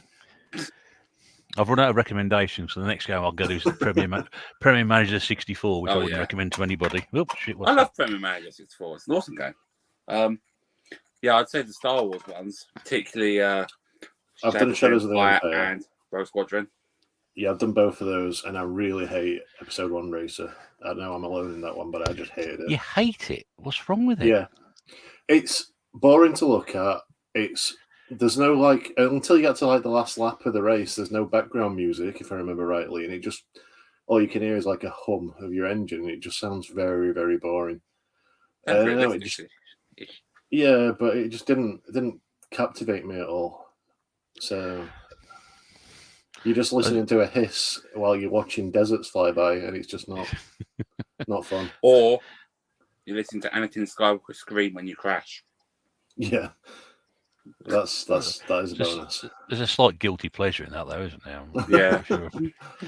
I mean, Liam says here, did enjoy the N64. It came out. Mario 64, Rogue Squadron played hours of, as well as Pokemon Stadium and Snaps. There's always a lot of the same ones. Rob's mentioned one we haven't talked about, which is or two here, Rayman 2. Yeah, that's a good game. That's a good. I've got that actually, loose cartridge. Paper That Mario as well. Actually, Rayman 2 could be one because really good. The game yeah, that is one I do want to play. Rayman 2 might be one actually because one of the game I've got penciled in to play on the Jaguar is Rayman 1. So it might be a good one to follow from on that. I don't know. It's either going to be Rayman or Pitfall on the Jaguar. I'm not sure which, but it's going to be one of those two. Paper Mario, I know it's generally a good one, but that's expensive as anything. I've got an EverDrive, so no problem. I know Amanda would like to brag about the fact she's got it like near enough mint. So, oh right, yeah. Gomon again is another one I've been thinking of. Gomon, yeah. Eddie's mentioned Blast Core again. I think you said you've tried that, haven't you? No, I wasn't keen. Trevor says, speaking of the N64, I've got Super Mario 3D All Stars on the Switch today, which has got the Mario 64 game on it. Rocket is a great 3D platformer. What about Glover? Glover's a good game as well. Fun game to play. I think Steve's got a copy of that. Paperboy 6. That is great. Paperboy 64. Anybody got that one? There we go. Copy of Glover there, Pete, which I'll just give Steve the full screen for again. Box protector. I remember seeing that when it first came out, actually, but never actually played it. You got a few there to go on, certainly. Yeah. We've got a question from Jan here. Sorry, Steve? Sin and Punishment. You played that, Pete? Yeah, I've played that.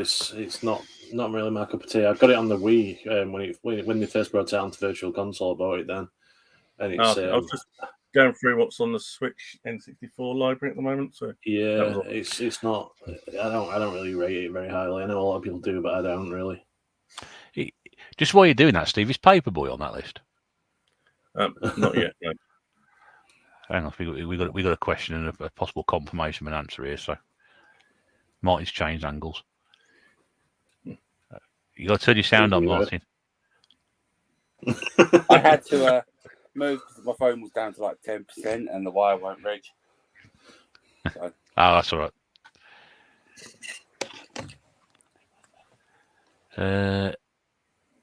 Eddie I know I have seen Paperboy, so I think we did get it. I think I've seen it like in CX. Okay. Was it a PlayStation 1 version of Glover impossible to beat due to a porting error? No idea. Didn't hear about that. No idea. There's another one to go with. Right. So can we talk about the elephant in the room, which is the subject of the N64 controller? Deliberately left this with about half an hour to go, so it gives everybody ample time to talk about it. Has anybody got one to hand at all?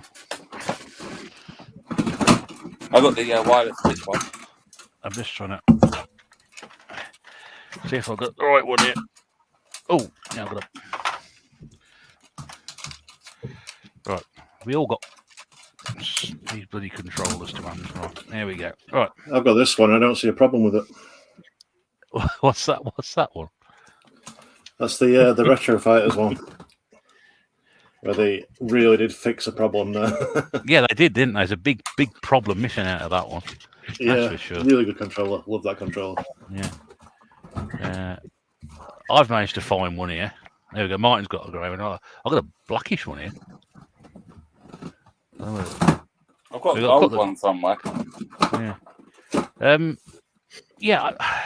I mean, I'll be honest with you. Now, if I go back to my conversation I referenced earlier with Mr. Feed Me Chicken about this, we spent about half an hour discussing the N64 control, and I hated it. And I said to him at the time, I'll give myself the big screen, not because I'm a big head, but because I just want to sort of illustrate. So when we got this controller here, and I said, well, how can you make a controller where you're holding it like that, and you're trying to use the thumbstick down here, and you're moving, it's not right. And he said, well, you don't do it like that. You hold it there. So you don't hold. So I said, what's the point in this bit here? And we had this long debate about it, but I don't know. I didn't like that thumbstick for a start anyway. I really didn't like it, but that was my problem with it. And I didn't realise that, you've now got, you shouldn't hold it like that. You should hold it like that and go from there. So, I mean, I think it looks horrible. It's not comfortable. So the trigger under here as well, I just realised. Was that a fire trigger or something? That? Yeah, when you're playing GoldenEye and shit, that's your fire button. I mean, the other thing I really enjoyed was the fact you could plug the rumble pack into it and it would vibrate. That was great. I hadn't seen, experience playing. It was years before I got an PlayStation 1 with the dual shock on it. So, and I don't like the buttons look a bit weedy. They don't seem, I don't know, right compared to other consoles. So I really don't like it. No. Pete, go on. What do you reckon? I don't like it. I mean, obviously I don't like it because I bought that other one to try and fix it. I do get the fact that you're supposed to hold it in the middle, but my hands are too close together if I do that. And yeah, it's exactly. Every other, modern day control, the PlayStation controller, the Xbox controller, it sits like that. And it's comfortable. You haven't got this bit in the middle which sort of sticks out and really sort of annoys you. And for years, I've been using it wrong. But as you said there, even to hold it rightly, it still feels wrong because your fingers are too close together. Steve, what do you reckon about it? So, I was okay with it as long as you hold it correctly middle and right hand side. The thing that, and someone's going to correct me if I'm wrong, Nintendo, you can have a rumble pack or a memory card. You could never have both at the same time. That was not officially. I'm sure a third party's done that, but that was the one thing and the thumbstick. You play anything like Mario Party, and it just wrecks the control stick. And luckily, this is a nice tight one that doesn't flop about. But you see so many second-hand ones that are just droopy and flopping about. So, you can't play anything like that. So Mario Parties just would absolutely wreck it. Yeah, I agree. Pete, let's have a look at your controller because you've just sort of got the Pokemon one out into it. There we go. Yeah. It's I mean, it was revolutionary, the controller. I will give it that. It was like the first one to have like analog stick as standard. It like revolutionized like dual face controls for shooters and stuff, and trigger buttons to shoot. I just think it was designed by a lunatic. Yes, it was. Yeah. And I can see how it's influenced like the controllers that we have nowadays, from everything from the PlayStation to like the Dreamcast and all that kind of thing, and the modern Nintendo stuff. But I just kind of think that somebody had half a good idea, and then had a nervous breakdown. And the other half disappeared into the ether, was never met again. I mean, it's the only controller I've ever known that should have come with their own set of instructions of how to hold it properly. I mean, Jangir said it looks like a starship. Rob said you have to hold the left bit if you use a D-type. If you have to hold the left bit, if you use a D-pad, or you hold the middle bit if you use a thumbstick. The left bit was for fighting games, but there weren't many fighting games. But it's the face buttons as well, though. It's like, so someone sat there in Nintendo offices thinking, we've got 6 face buttons. What are we going to call the ones that aren't A or B? And no one thought to just look at a Mega Drive controller. Yeah. Z and Q in it. We've got Z and Q and... No, it's just C. C. Yeah. So I'm thinking of the GameCube one, sorry. Yeah. I don't know where Q's come from. But I just made that up. In case anybody, make sure he's paying attention. I'm just good on about joypads. Come to Martin in a second. Retro Red, say good evening, Ed. Great controller. The middle part evolved into the Wii nunchuck. Yeah, that was useless as well. What a stupid idea that was. I like that. Oh no. I didn't see the point in it. And it's a stupid name for it as well. Call it something else. That's another thing as well. Why is that Z? Right, that's left, so it's L. That's right, so it's R. Why is that not M for middle? I'd have called it U for underneath. Yeah. Yeah, but why are they A and B? Just they are. Yeah. I never understood it on the Mega Drive when it was A, B, C, and then they went jumped all the way to X, Y, Z. Why wasn't it D, E, and F? Yeah, they couldn't get the rights. I think it's like it's like FIFA. The maker of the alphabet wouldn't allow them to use any more than 3 letters at the front or the end, so that was it. That's what's all for debate. Eddie says the N64 controller is underrated. Eddie said I really want to play Robotron and use 2 controllers to play it in dual stick mode. That would be good, wouldn't it? Like the arcade. Mike says great controller for first-person shooters, not so good for fighting games. It's all right for fighting games. Yeah, is that the opposite of what you said, Pete? No, I just said that bit's pretty much just for fighting games. Right. Many of them, but I got Mortal Kombat Trilogy. I've got Fighters Destiny. I've got Mace and I've got Clay Fighter, and I think they're perfectly playable on the N64 with the pad. Philip says N64 first console, different coloured controllers. 37 Retro, the third-party controllers around release time were horrific. Looking at buying the new Retro Fighters controller, looks good, but not tried it yet. Again, that's the one I have. Mine's not the wireless one, but let's look at that fully again. There we go. Really recommend it. It solves every problem, even down to having extra triggers on the back if you want it to feel a bit more modern. It looks right. Put it that way. It is right. I think the first one had a problem where if you did the analog stick up and pressed R, they'd clash on the inside of the controller. I pressed L, sorry, but because of the configuration of the original controller, you'd never actually use the analog stick and press L at the same time anyway, because you don't have that many hands. But they did fix that for the one I have, and now I think they've done a wireless version as well. So they are really good controllers. They're really good at fixing problems that needed fixing. So I've got a Dreamcast one as well, which again fixes every problem I had with the Dreamcast controller.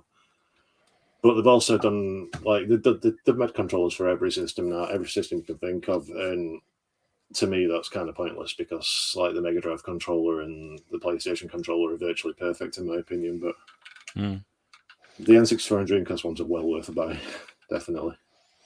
It seems to be one that most people have problems with, I think, really. Yeah. Dylan says, after having a go at the N64 and currently waiting on a Bluetooth dongle that will allow me to use any Bluetooth control of the N64, it even doubles as a memory card too. Eddie says, everyone bangs on about the Hori controller, but it's way too small for Western hands. Yeah, it is. That's another reason why I prefer this one, because it's big enough for my paws. I think Jeremy Beadle have been all right, but you've been all right with half for it anyway. It's too soon. I don't know. I think some of the modern N64 controllers fix a lot of the issues of the OG controller and has wireless functionality. Ross finds it super comfy. Wow. I don't say it's an uncomfortable controller. I just don't think it's very well designed. And I hear the Brawler is a good modern N64 controller. Once again, that's this. Pete's been showing that one off there. What about you, Martin? What do you make of the old N64 Starfish? I actually quite like it. It's but whether that's because I've grown up with it or not, as Ross said, it feels comfy. I don't have a problem with any of the buttons reaching them. It's a good size for me, but I have a bit smaller hands, so maybe that's why. Regarding Steve's point about not having a memory card and Rumble Pack at the same time, although that's true, the vast majority of the game saved to the cartridge itself anyway, so it wasn't an issue a lot of the time. But I like the design, and I think at the time it stood out as well. I think that's another thing. Compared to all the other controllers had been roughly the same, it's completely different. I mean, it is, yeah. I mean, it's effectively the same bit if you take the top bit, but if you look at it as a whole, it's completely different, made it stand out. I mean, this is the Switch one that's come out. Switch, so it's wireless. Mm-hmm. But it feels exactly the same. I think the stick feels tighter than they did on the actual 64 ones, which is a good point. But Yeah, it just feels super comfy. No problem with the buttons. I like the fact it stands out and how it looks, and no problems with it. Oh, but I don't know if it is because I've grew up with this or what. But I never got on that well with, like, say, PlayStation controllers. The original ones weren't too bad, but once they threw the dual shock controllers with sticks on it, Yeah. I could never do it. The sticks just never felt comfortable and never have to me. So whether it's because I've grew up with like this, Bugs on One, or it's just the shape of it, I don't know. It was almost like an epiphany when I first played with the dual shock sticks. It was like, why well, nobody thought this before? This is great, you know.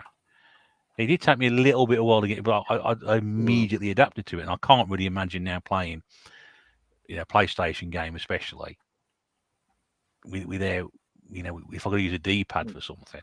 There are a couple of games. What was I talking to Sean about? I can't remember. I'm sure there's one game I was talking to Sean about. I said I can't play the game now without having to use the D-pad for some bits and using the thumbsticks for something else. I can't remember what it was. just get the jumps spot on. It should have been remake. I can't remember. We discussed it in the previous podcast, but I can't remember. Philip's left, but it's a good thing to pop in again. Jangier says terrible controllers. Yes, we know. Yes, horrible things. Eddie says the only problem with the N64 controller is playing games with the D-pad, which is about 5 games. There's also one mini game on Pokemon Stadium where you actually use the D-pad and the stick.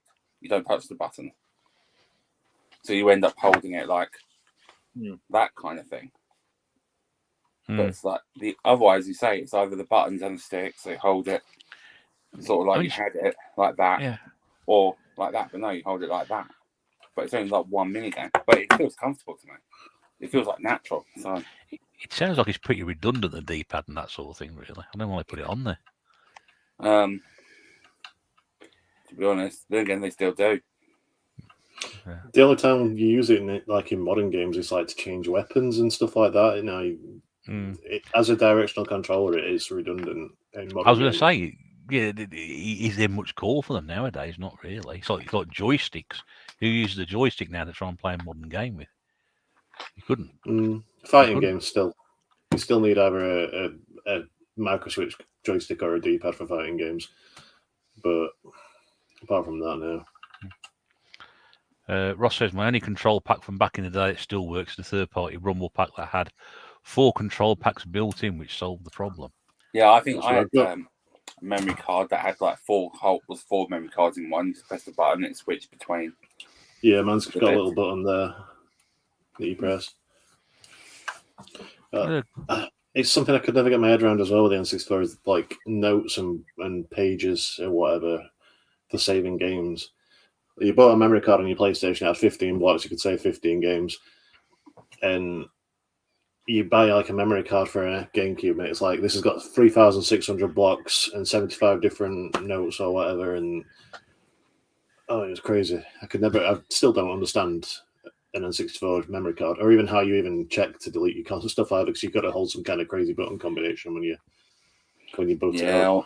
When you launch the game, that was annoying. I will admit that, but Mr. Chicken makes a good point. Yeah, it's better than the Sega Saturn where every time you switch your console off, your saves all wipe, so it's all right. You're going to keep resetting the date. Yeah. Mr. Chicken says, you may not like the controller. The controller works great for the games, and with the fact there are so many classics on the N64, they don't get to be classics without good controls. I think he mentioned that on our Desert Island games. I agree. I mean, the controls are... I used to read magazine reviews years ago, and they say, well, the controls are terrible. So if the controls are terrible, the game's going to be terrible. So I can understand that. So, yeah, I mean, the games wouldn't work if the controller was terrible. I still wouldn't play GoldenEye or Perfect Dark without this controller, even though I've got this one. This one will serve me for every other game, but I would never play either of those 2 games without this controller, just because that's how it should be. It feels right. I mean, when they brought it out like a couple of weeks ago on the Switch, immediately just took it to this, just it was on 64, comfortable as anything. As if I was actually playing it on the 64, so I do agree with you.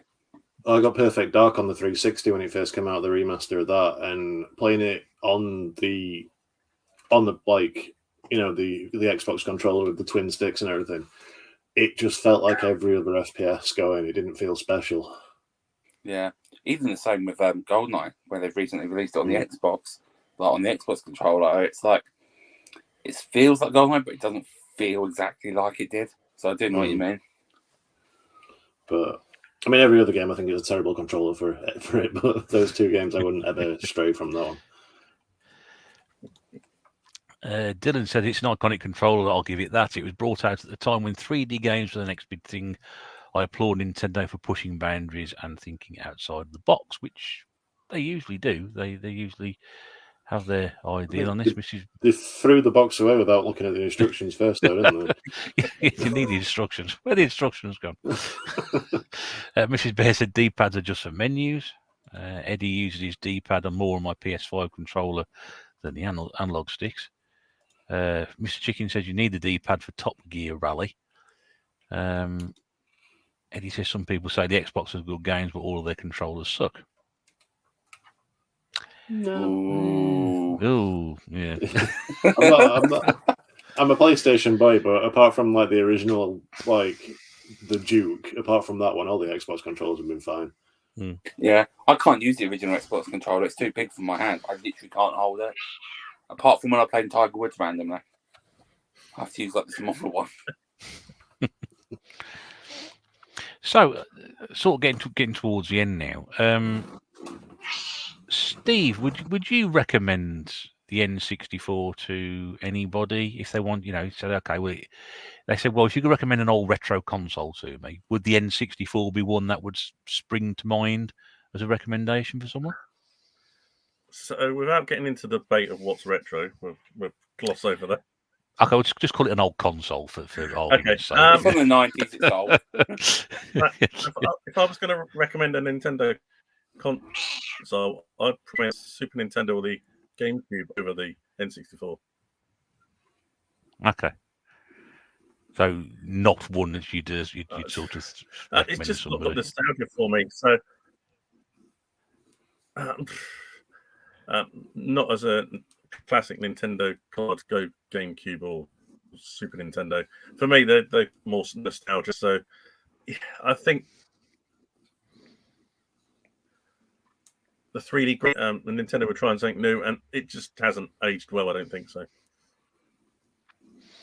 Okay, what about you, Pete? I mean, I don't know. I'd recommend it, but not over the Saturn or the PlayStation.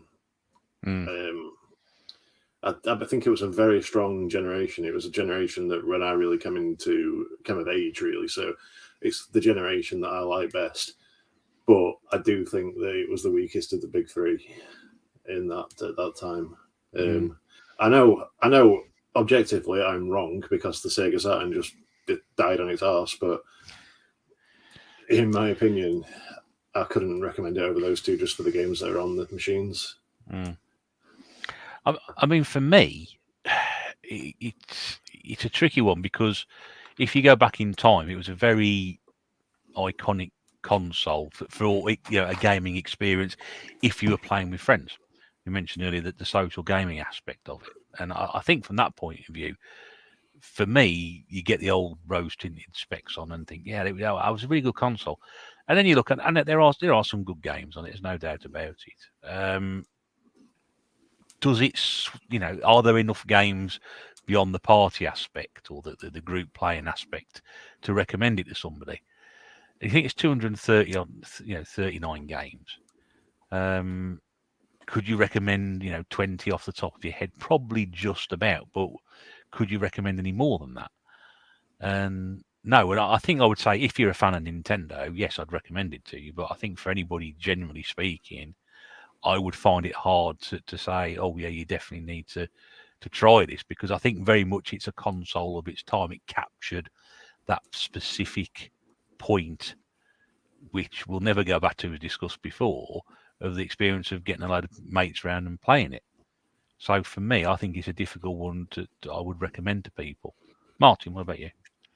I mean, Probably a bit think an unfair probably- question because I know you're a big fan of the system, but I mean, if you Yeah. put your sort I mean- of neutral hat on. I agree. Like the PlayStation, loads of great games, and to me, however much I like Sega and Saturn, it's above the Saturn, no doubt. In terms of games, considering the number, it could well be in that regard above the 64. But looking at purely from a 64 point of view, I would recommend it purely because, as you say, it's not just the fact you get that social element, but even single player, it's still really good. I mean, Pete's already said like a load of really good single player games. GoldenEye / Perfect Dark, Mario, Banjo-Kazooie, Diddy Kong Racing, Star Fox, Wave Race. There's loads of them.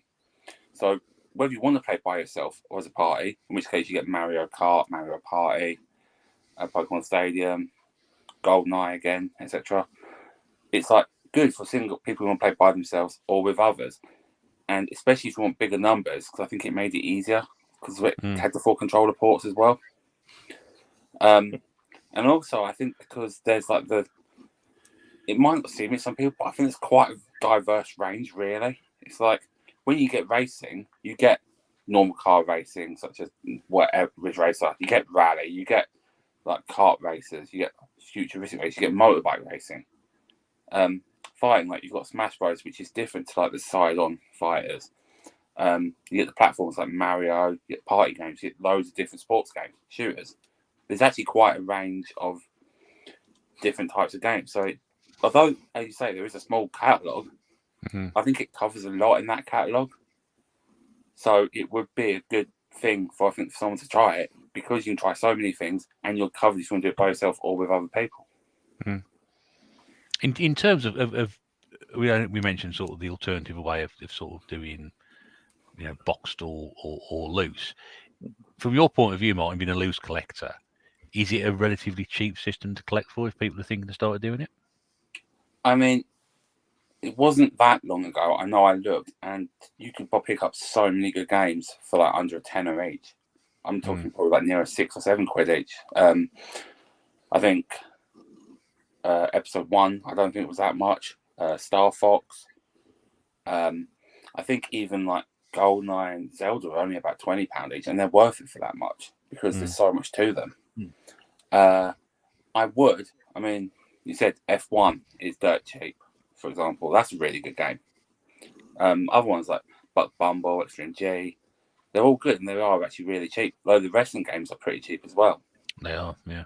So I would say yes, because for under a tenner, you can actually pick up quite a few games that are each under a tenner, which are actually good games and over a wide, like, loads of different categories of game. Okay. I think the killer point would be the actual console itself. Is that about 50 quid at the moment? Is it something like that? I think it depends. I've seen box ones go for near 100, 150 lately. Yeah. But again, it depends what people are after. If you want, just a console loose on its own with a controller, I'm guessing it's probably about 50-ish quid, I would have thought. Maybe a bit more than that. But as you say, if it's not boxed, that will make it cheaper. Yeah. And of course, if you want a coloured one, it's a bit more expensive as well. The standard grey ones we're talking about here obviously did come in a number of different colours. Just going back to the last comments about your cat, Pete. She's not usually one for the camera, actually. She usually shies away from it. She's a very private little girl, but she seems to be loving it tonight. Well, in terms of Chicken's question, personally, I prefer Ocarina to Majora. It's like, I do like Majora, but I can't get into it as much. But also, for recommending it, I think people would prefer Ocarina. I think it's more friendly to get into, not just the 64, but Zelda, especially 3D Zelda if you've never played one before. And also, it's quite a bit cheaper. I think last I saw, Majora was getting towards like 40, 50 odd quid. Even the 3DS version of Majora's Mask is expensive. It's just nuts as well, Majora's Mask. It's like, if you want sort of more of a classic Zelda experience, go for Ocarina of Time, but Majora's Mask is mental. I personally really didn't like the game. I didn't like all the sort of going backwards and forwards in time, having to repeat days and everything like that. I didn't like the timed aspect of the game. So I liked Ocarina of Time. I didn't, I sort of never really got sucked into it that much. But Majora's Mask didn't get me at all. I really, just from the get go, I hated it. I think the other thing is, Majora is a good game, don't get me wrong. But I think at the same time, Ocarina would offer more, especially to someone coming into it, because with Majora, there's 4 dungeons and you might keep redoing them. With Ocarina, you get at least 8 or 9, for example, all on different themes as well. So I think it offered more to someone coming in, personally. Just going back to the controller, Danny says when you look at the N64 controller and the awesome GameCube controller that followed it, Nintendo definitely had a misstep with it. I just thought about it. The Nintendo 64 controller reminds me of a bunch of bananas. Actually, I don't know if you've seen it, Russ.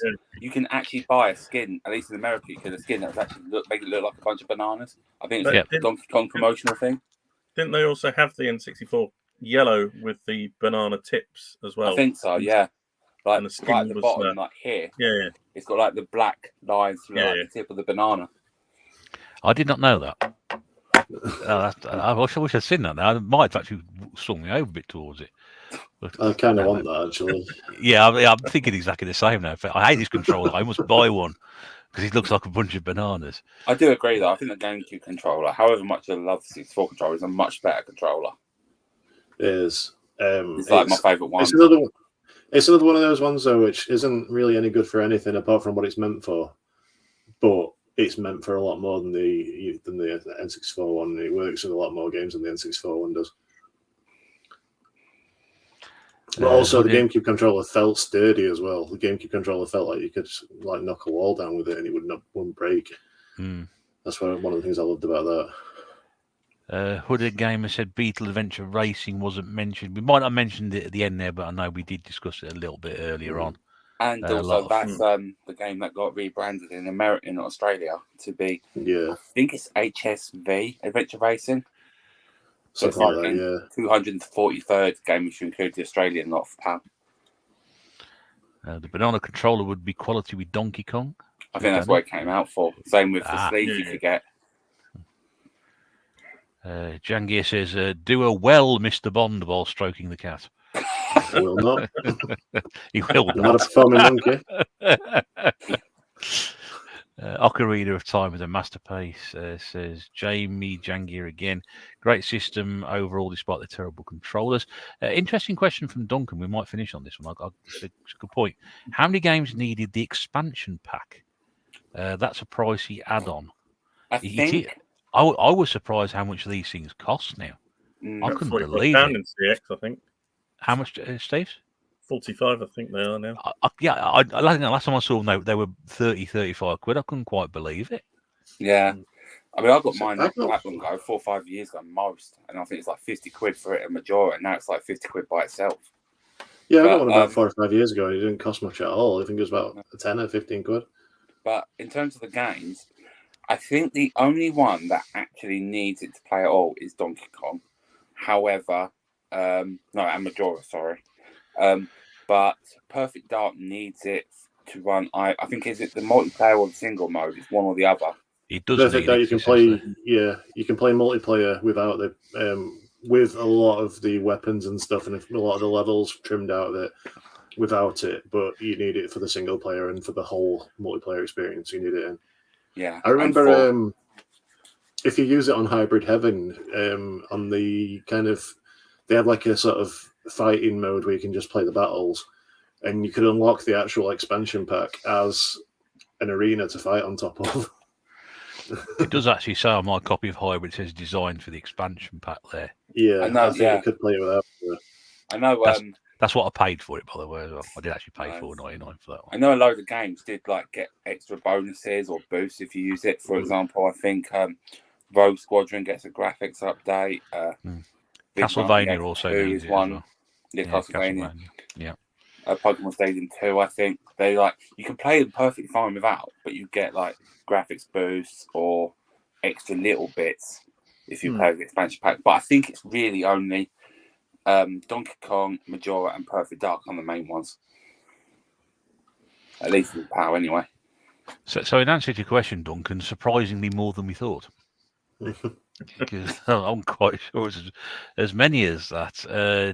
Dylan says, were there any games that had to have it? Yes, there were.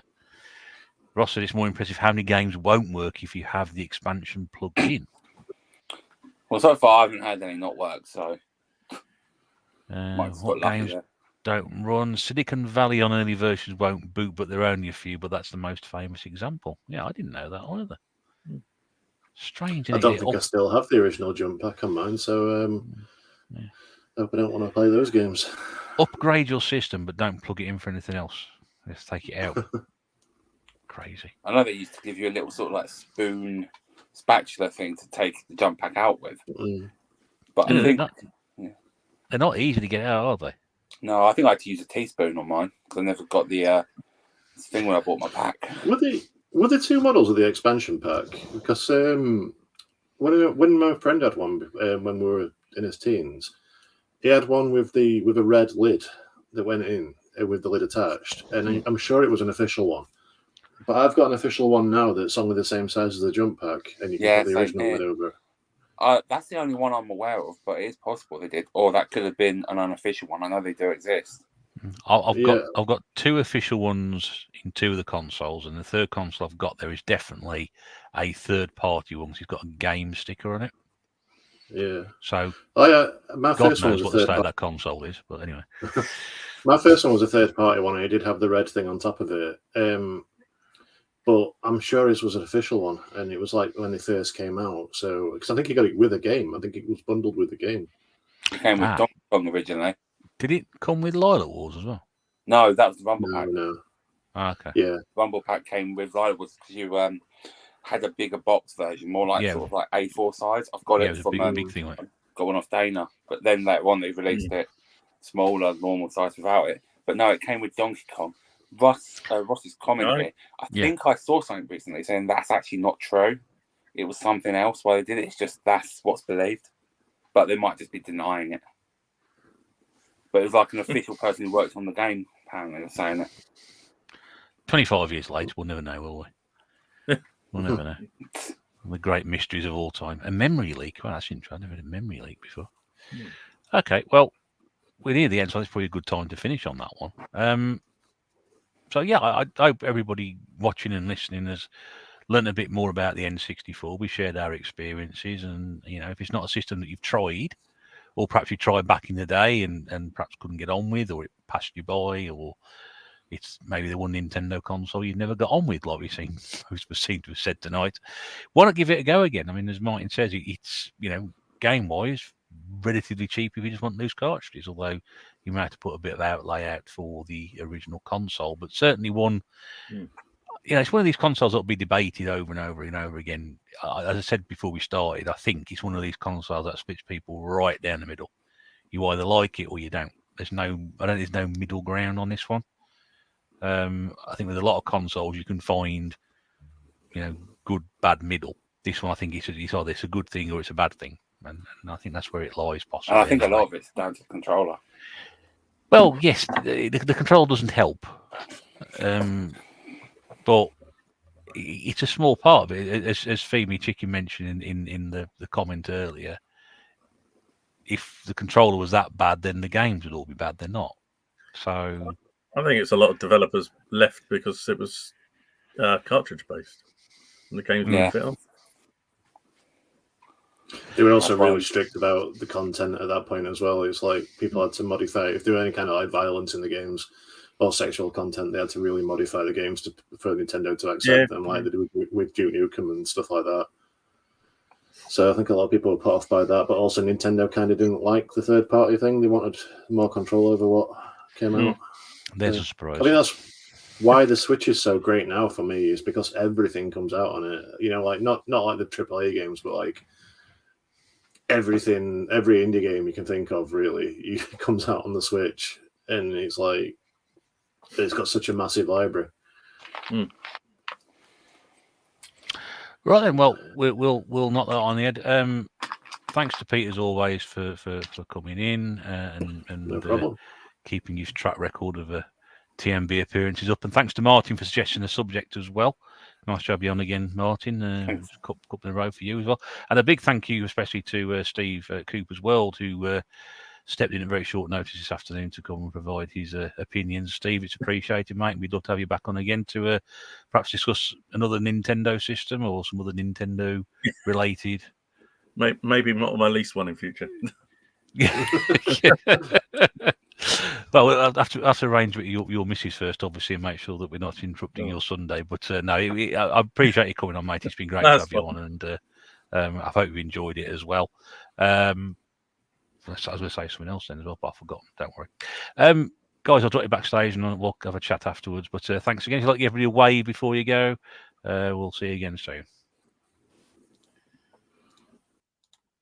There they go. Yeah, so there we go. The N64. Love it, loathe it, like it. We shall see, won't we? We shall see. If you have enjoyed that, please don't forget to leave us a comment in the below. Thanks to everybody who's been in the chat tonight.